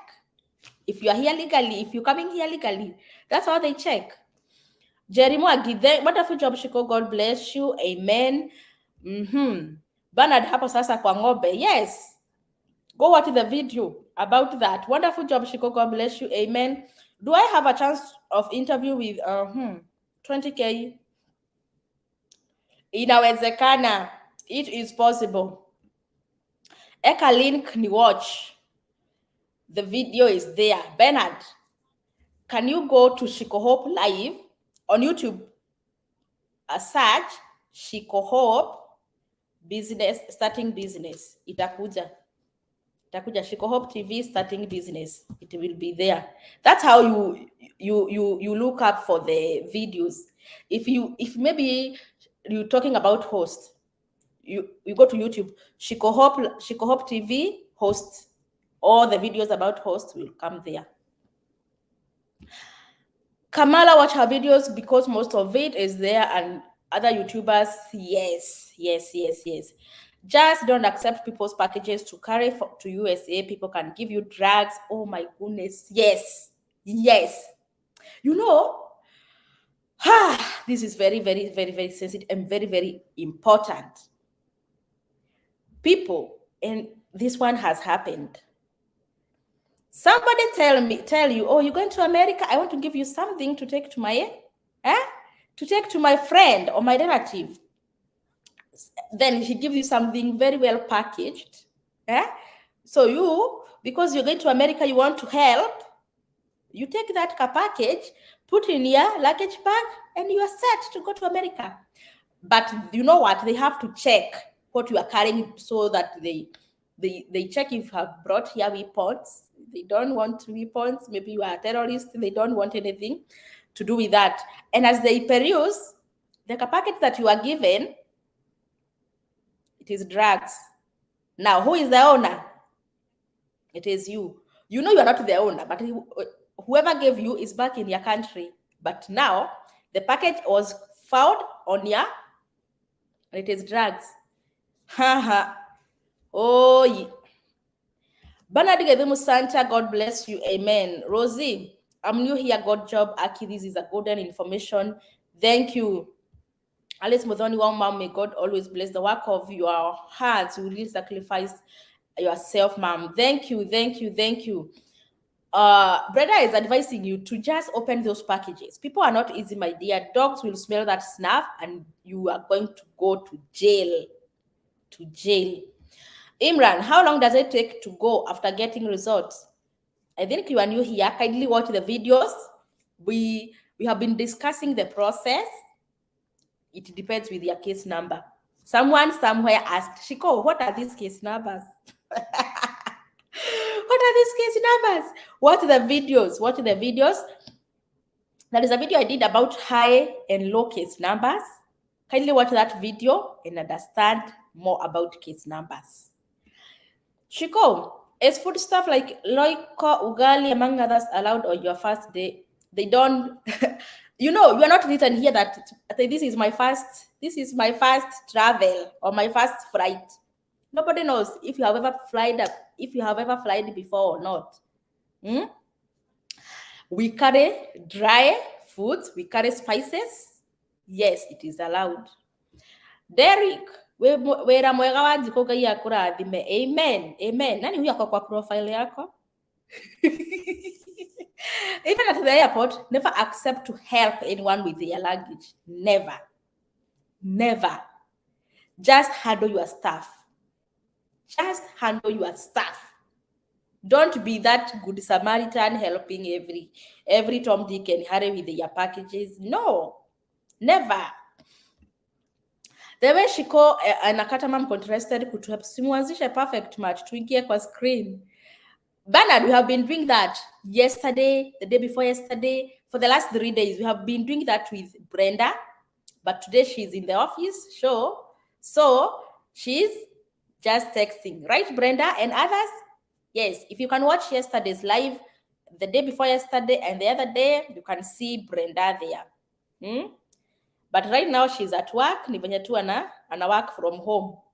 She's working from home and she's working remotely. So one tab is on YouTube, the other one is on the office work. All right. So guys, we have been here for the last 2 hours and we have really interacted. Today's was about host and guest relationship. Yes, and I have to say this before we end this live. I have to say this. Either parties, both parties, we need to have mutual agreement. We have to respect one another. We know this is a different person. You are coming to my house, you are a different person. You have your different personalities. I am different from you. I have different personalities. The way I keep my home, it is different from the way you can keep your home. So the respect, because I can't be happy when I know I have hosted, let me say, for example, Omama Dio Tukona Moshene. Let me say, for example, but I have not said that this lady is a Moshene, but we know, we ladies, we talk a lot, right? For guys, they don't care. They don't care if you clean your utensils after food, or maybe they don't care. The guys, they are just like that. And I like guys. But let's say, for example, let me use Brenda. Let me use Brenda is there as an example, because I don't want to use anybody who is back in Kenya and nimesema kona Mushene. Brenda is a lady. She's my guest in my house. I'm hosting her. But you know what? Me and Brenda, we are ladies. Talking every now and then. She's new in this country. Then I have left for work. I have left Brenda in the house. Now, what Brenda is doing is like, you know what, guy? Now she's texting or even leaving an audio for the WhatsApp. On the WhatsApp. Hey, you know what? Even Shikot is not the way you see her. She's so careless. She does not, hey, the kids are like this. Aki, this house is so, Then I come to a point and I notice you have been bad-mouthing me. You have been bad-mouthing me to people back in your country, or maybe to your friends who are here in the States, but in different part of states. I come to know, because one day I will know. I might know when you are here in my house, or maybe later when you have left. But let's assume I know when, I come to know when you are still in my home. Do you think I'll be happy? Do you think I'll be happy? Some even go to an extent of taking a video around the house. This is how the house looks like. This is how her house looks like. This is her kitchen. Oh my goodness. Terrible. You can't imagine this is in America. Huh? Okay, this is my room. This is where I sleep. This is where I sleep. Imagine, somebody, even my bed in Africa was better than this one. Huh? And let me tell you, most of these houses, we have cameras. I have to say this now. We have cameras. And cameras here, they can be even a bunny. You know these Madolis? If you know these Madolis, there can be a camera there. Just situated somewhere, you can't even tell that is a camera. So I can even be watching you, whatever you are doing, from my phone, wherever I am. Wherever I am, I can just check what is happening in my house through my phone. I have hosted you. This is my house. But now you are taking advantage, and then emotionally, because you have all the day. Now that is your job. Okay, she did not lock her bedroom. Let me go and take a video and show you how she Look at the closet. The clothes are down everywhere. These are the kids' bedroom. This is how they are, very messy. And when you see people on the screen pretending they are like, then your host comes to know. What will make that host not to kick you out? Tell me. Can I continue keeping you in my house? And I have noted that is your job. Nitakukick out. Go to the shelter and deal with yourself there. That is very, very wrong. That is very, very wrong. Anything that happens in your host's place, let it not go out of the walls. Whatever you see, whatever you hear in that house, let it remain there. Tafadhali, if you want your life to be smooth in America. What if I come to know that? I'll kick you out and our friendship comes to an end, right? Right? Yes. Because I didn't bring you to my house to control me or to... these things happen. These things happen. Let me see your comments here. Christine is saying, very bad, not good at all. Even here in Kenya, we have that nannies app. Yes. And you can't tell that this house has a camera, but I might be watching you from wherever I am. And I know, you have been doing this. And I can't keep you anymore in my house. Never. I can't, even that day. I can even text you. Jipange, unatoka leo. When I arrive here at the door, hey, it will be bad. Tafadhali. Call 911. Tell them you are now homeless. I don't care. Nobody will. This is my home. So be a good guest. The same thing with us hosts. Yes. It is two-way. The same thing with us hosts. Hey, Shiko, you know what? I have some guests. I have hosted a family from Kenya. Now I'm telling my friend. You know, when I'm saying that, I'm not at home because the guests are at home. So maybe I'm driving to work, or maybe I'm going somewhere. You know, we put Bluetooth on the car tunaenda tukipiga mshene. Simu iko mbali, tunapiga moshene. You know what? I have not slept for 3 days. There is this family I have been hosting. They have small kids. The kid is crying all night long. Hey, they are boring. This woman is so lazy. She sleeps all day. She sleeps all night. She does not help in the kitchen. She does not do laundry. She's always lazy. You know, it is very wrong even for us hosts to badmouth our guests. It is better if I come and tell you, hey, you know what, Brenda? I think this baby has a problem. Can we take her to the hospital? She has been crying all night long now for the last 2 days. Is she okay? I try to help where I can. If you tell me she's okay, maybe it is that just the new environment. Now we try to figure out anything wrong with the baby. If you're not helping in the kitchen, I tell you, hey, Mama Nani, Brenda, can you clean the dishes as I prepare food? You see? Can you cook ugali as I prepare skuma? Can you clean the house? Can you vacuum the sitting room and your bedroom as I do this? Or maybe I'm going to work. I think today we can vacuum the house. You know, there is that tone that you can use and a wise person can know. Oh, so I have been being lazy, but you told her you tell her in a respectful manner, right? So that is it. That's how it is. Respect and tuache moshene mingi, like somebody like Shiko and anybody with like SC, because we did a video with SC. Now everybody knows Shiko, right? So when you come to Shiko's home, you're like, oh, it is not the way you see her. She's like, you tarnish my name and I'm helping you. And the person that you are tarnishing my name to, she can't help you. It's just moshene and you're gaining nothing from that. Okay, so that is it. Tawia, you're saying, Shiko, I see the teacher in you. Your videos are captivating. Thank you, thank you, thank you. Yes, I am a teacher. I am a teacher. It is just like that I don't practice here, but I'm practicing on YouTube.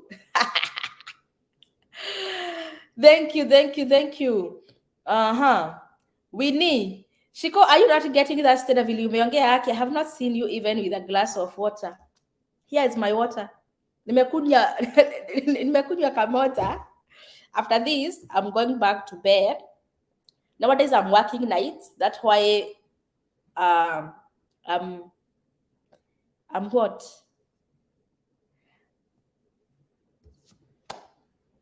Okay, Eva Mombi. Yes, I have to read this one. Ladies, it is important for all of us to be women of integrity. Let's keep our circles small. Yes, and also, because now you are my guest, we go to church. At church, you meet other people, my friends. I'm like, oh, guys, come and say hi to my guests. So they come, my friends, and then we exchange numbers. So what's up? And I could treat aje. Now these are my friends.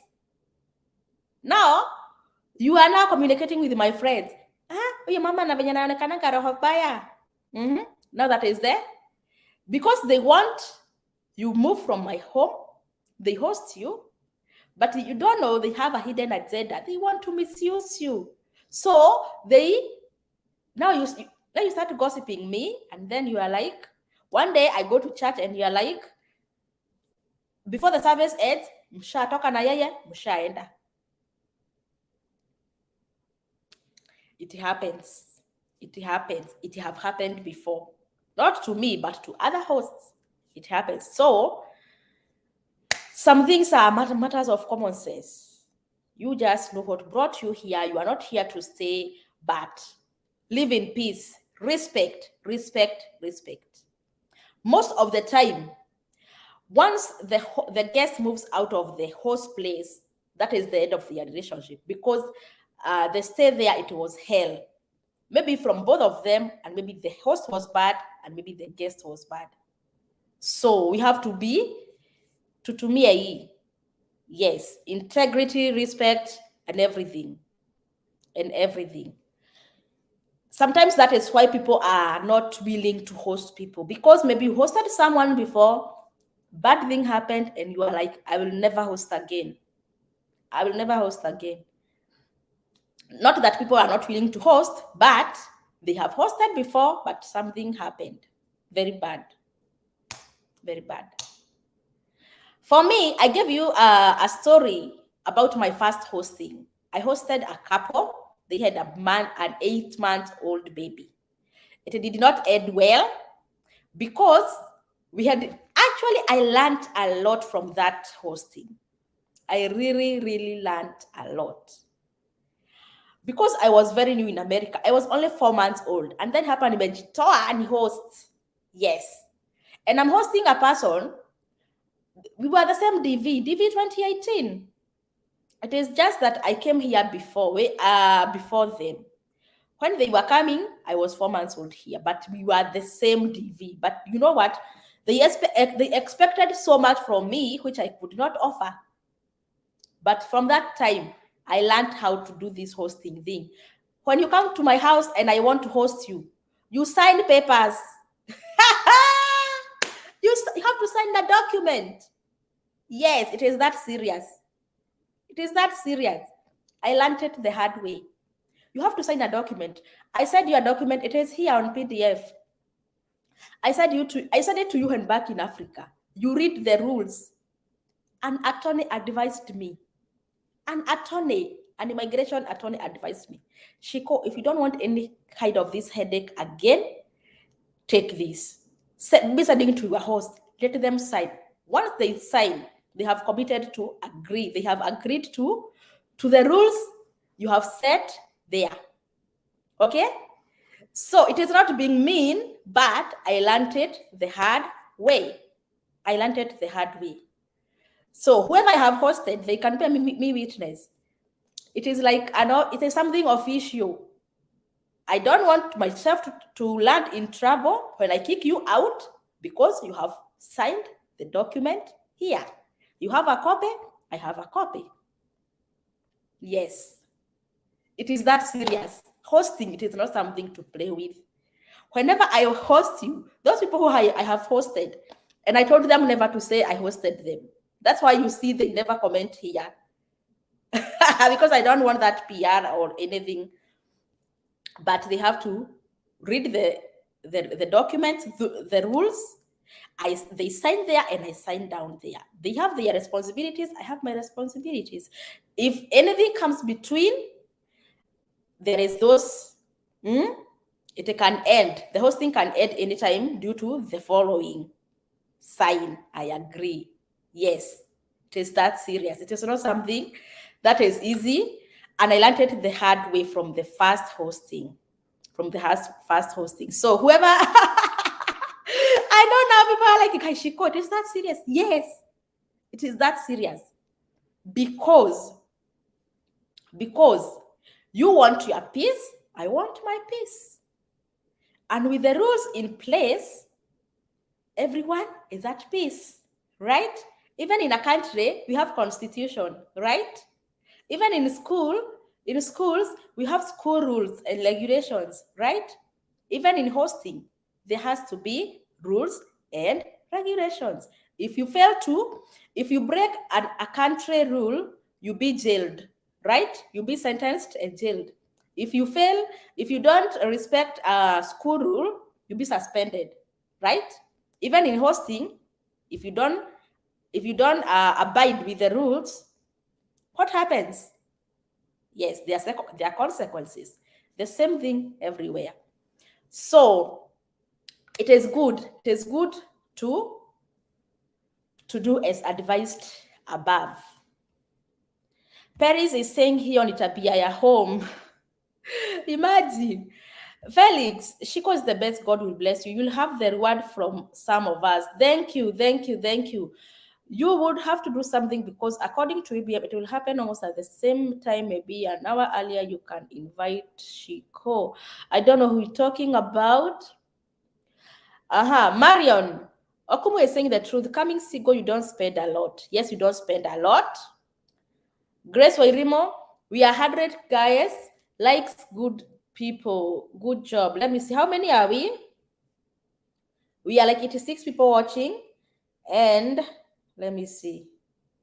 The likes. Oh, thank you guys. Thank you guys for the likes. Thank you, thank you, thank you, thank you, thank you, thank you, thank you, thank you, thank you, thank you, thank you, thank you.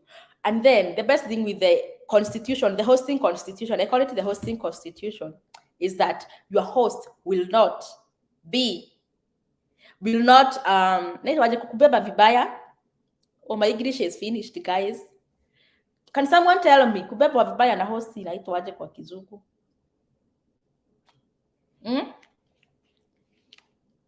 Your host will not manipulate you because it is in the constitution. It is in the constitution.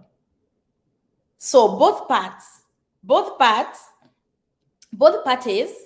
they are at peace. That's why I came up with the constitution. Once there's so many people I have sent to the constitution and they Shiko, hizi manini zako ni tight. Yes, I know it is tight, but if you agree with them, if you abide with them, you'll see it is for your own good. If I'm to be carried bad by the host. Nitumie nisome mapema. Hapana, it is not like that. It is not like that. Eti mapema, hapana, everybody will be spreading it to everybody. No, there are some steps that follows before you get to that constitution. You have to be selected. I have to know that you are selected. I have to know that your case number is this one, and then we continue from there. So when you're selected, you are a bit serious than now, right? Grace, when you're selected, you'll be a bit serious than now. Tawia, you laughing? Yes, hosting constitution, it is there. It is there. Brenda Katama, do you do hosting? Aya, Brenda, can you answer us? Then we end this live. Grace can see Shiko's constitution might be a bit tough and strict. Maybe Brenda's constitution is a bit lighter. Brenda, can you tell us, do you host? And do you have a hosting constitution? So guys, if you have not liked the video, kindly like the video, kindly subscribe. We have been here for the last 2 hours and 20 minutes. Grace, I have never done that. Wait. I have never done that. I host some friends that I already know. So you don't host anybody you don't know. Now you'll know all these are your people, Brenda. Be ready. Constitution, it has to be in place. Mistreat, yes. Mistreat or manipulate your guest. It is very, very wrong. Wrong. And that's why I say, Mimi, whenever I host anybody, I know I have kids, but I fix my schedule. Work this shift, take care of your kids. Whenever I host anybody in my house, I don't need anything. I don't need them to do anything to my kids, to babysit or what, because that's where the problem starts. I host you and I want you to work. Even if you want to do double shifts, go work, make money, because I'm not hosting you for long. No, I can't keep you in my house for more than 3 months. It is in the constitution. It is in the constitution. I can't keep you for more than 3 months. The maximum I can keep you is 3 months. That is the maximum I can keep you. So within these 3 months, I want you to work. Work. Many people that I host, they do double shifts or they get 2 jobs. Okay? Because I host you for a short time, I will not burden you with anything that babysit my baby. No, I don't care about that. You go to work. Chapa kazi. Make money. Within 3 months, you have made a lot of money. You are set. Now to go and start your life. Yes. Raphael, you're saying, Shiko, you seem to be a strict hostess. Yes, I am that strict. I am that strict because without being strict, people will manipulate me. So that is it. I don't want you to babysit my babies. I don't want you. I want you to work. Within 3 months, tembea na Yesu. Tembea na Yesu. Yes. It is like that. If you can't if you can abide with those 3 months, ufanye kazi venye unataka, sign the constitution. I'll be gladly host you. But for now, I'm not hosting right now. Yes, I'm not in a position because right now my house is full. But Raphael, you say, I seem to be a strict hostess. Yes, I learned it the hard way. Paul Bogwa, you saying it is okay to have a constitution. Yes. Yes. Paris, me, I want a host, but not now, since Sijawin. Exactly. Get a host and okay, get selected, and then hosting will come later. Hosting, it is not an easy task. She's not, but even human beings, they are not easy. You know what? With this constitution, my guests, even now, we are like this. Because respect, constitution works magic.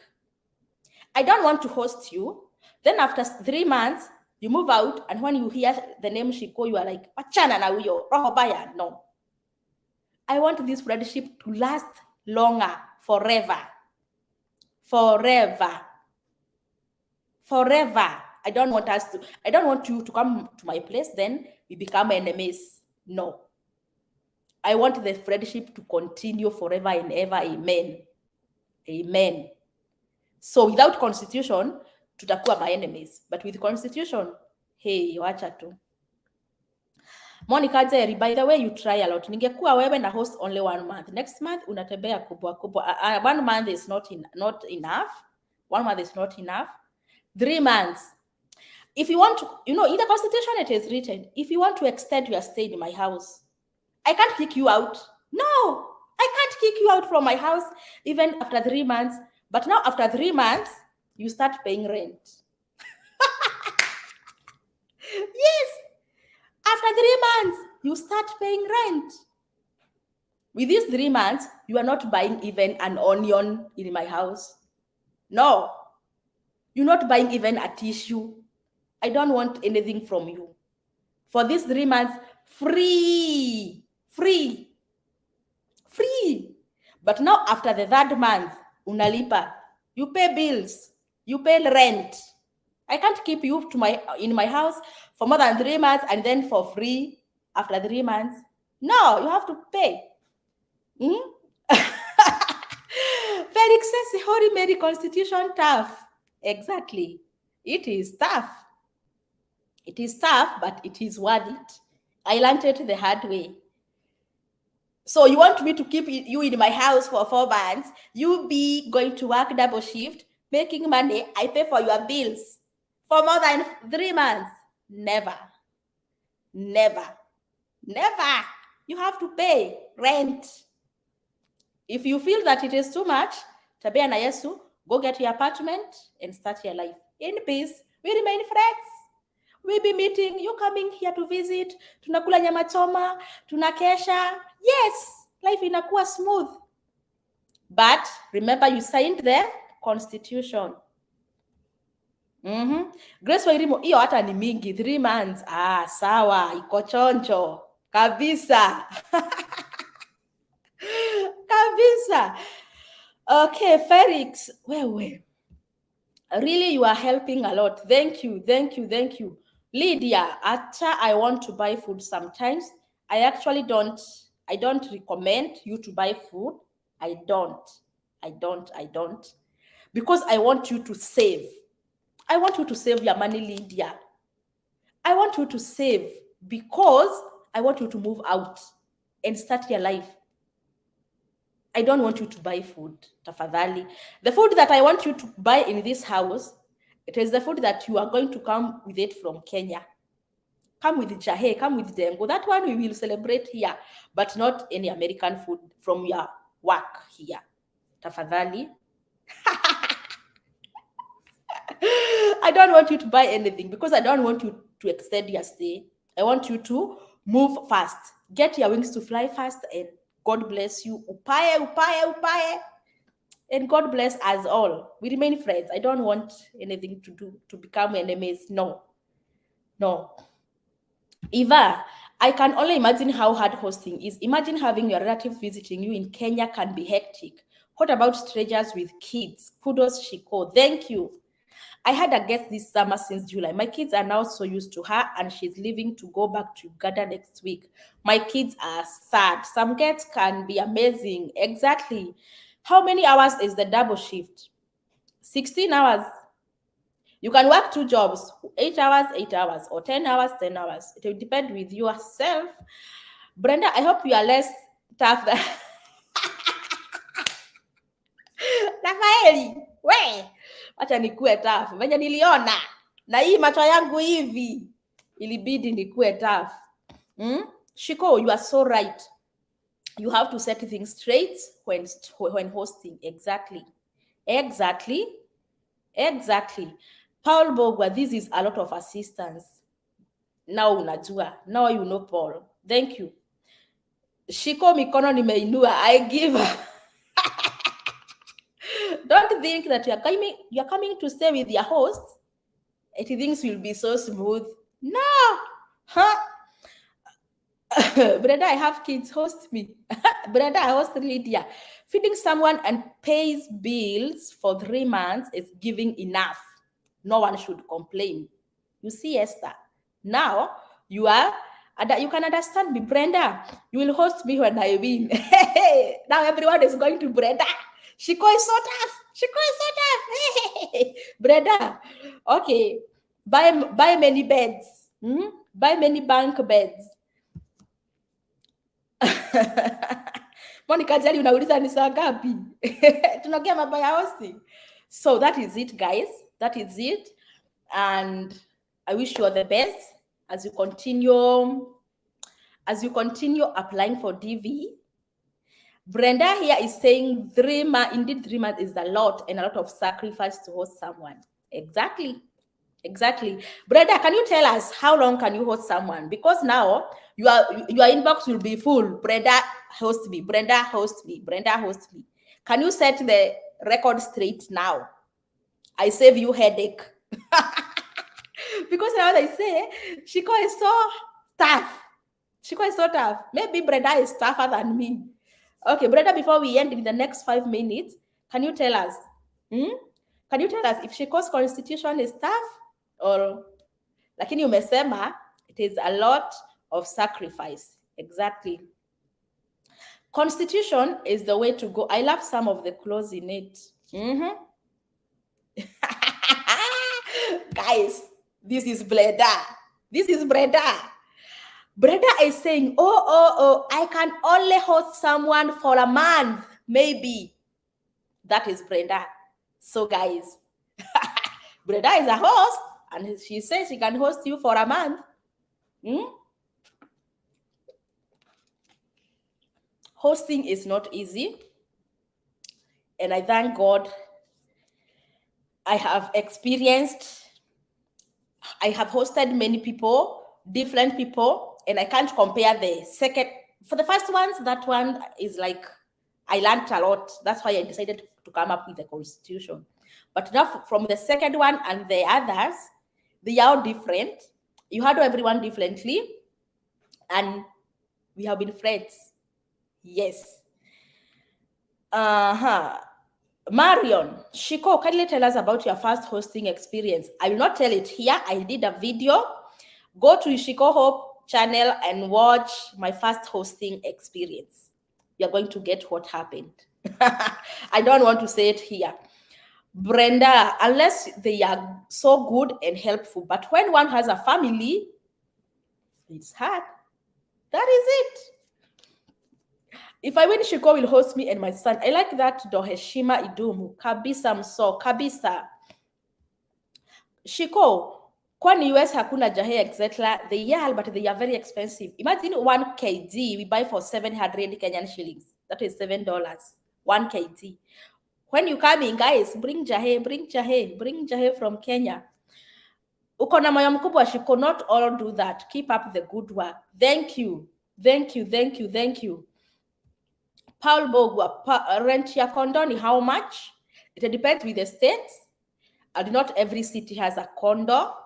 So I think you can Google, but it is not that much. In Texas, wacha nikuangalilie Texas hapa saa hii before we end. How much is a condo in Texas, in Dallas? How much is a condo in Dallas?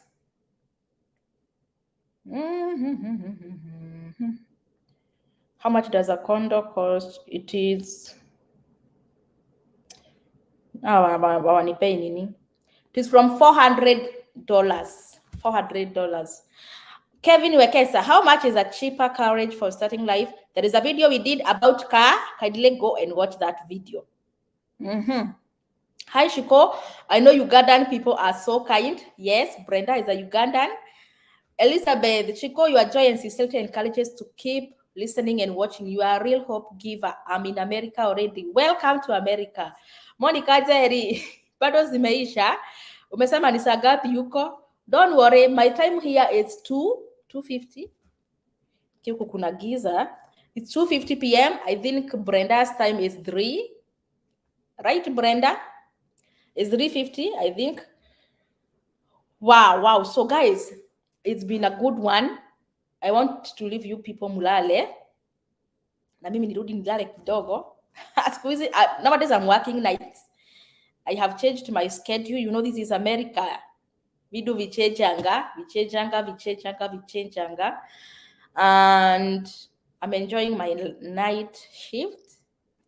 Yes, I used to hate nights, but nowadays I'm enjoying my night shift.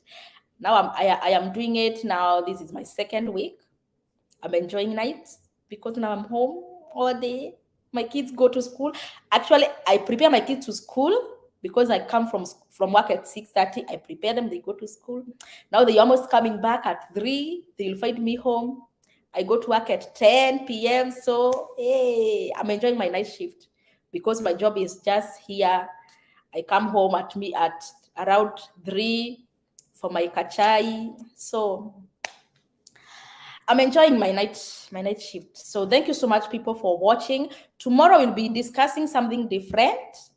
Yes, I have some notes with me. I have been asking you for suggestions, and you have been suggesting. So tomorrow we'll be discussing something different.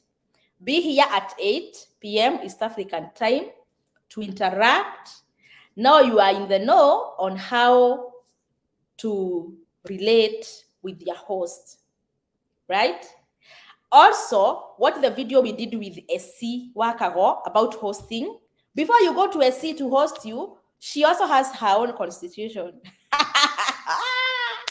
She also has her own constitution, right? So what that video we did with SC, actually we did 2 videos with SC Wakago, and know how to go about this hosting thing. It is not easy. It needs God's grace, and that's why the constitution comes in handy. Without constitution, things will be horrible. Thank you so much, Evans Langat. You're saying it is almost 11 p.m. time in Kenya. Let me leave you guys to sleep. Thank you for the likes. More than guys, you have shown us a lot of love for the likes. I can't imagine we are at 123 likes. Thank you so much. If you have not liked the video, kindly like, subscribe if you have not yet subscribed. This is your home of hope. Thank you. God bless you as you pray, because najua wengine hamjaomba. You are going to pray before you funga macho. Remember to pray for me. Yes, doing this is not easy. Needs God's grace, and your prayers keeps me going. I also do the same, guys. I pray for you, and I wish you all the best as you continue doing the DV application. God bless you. God fulfill the desires of your heart. May you be blessed as you go out and as you come in. Okay, today is not a devotion Sunday, but you know what? We start with God. He is the author of our lives. Investing with Lucy. Saidia unakuja. Investing with Lucy. Now, we are almost done with today's live, my sister. You have been here for the last 2 hours, 40 minutes. Lucy, my sister from Seattle, Washington. When you are not at work, Lucy, we normally go live every day at 8 p.m. You can join. Maybe you can join us tomorrow, but now we are done. Love you, good people. God bless you. God bless you. See you tomorrow, same time, 8 p.m. East African time. Love you. God bless you. Kwaheri.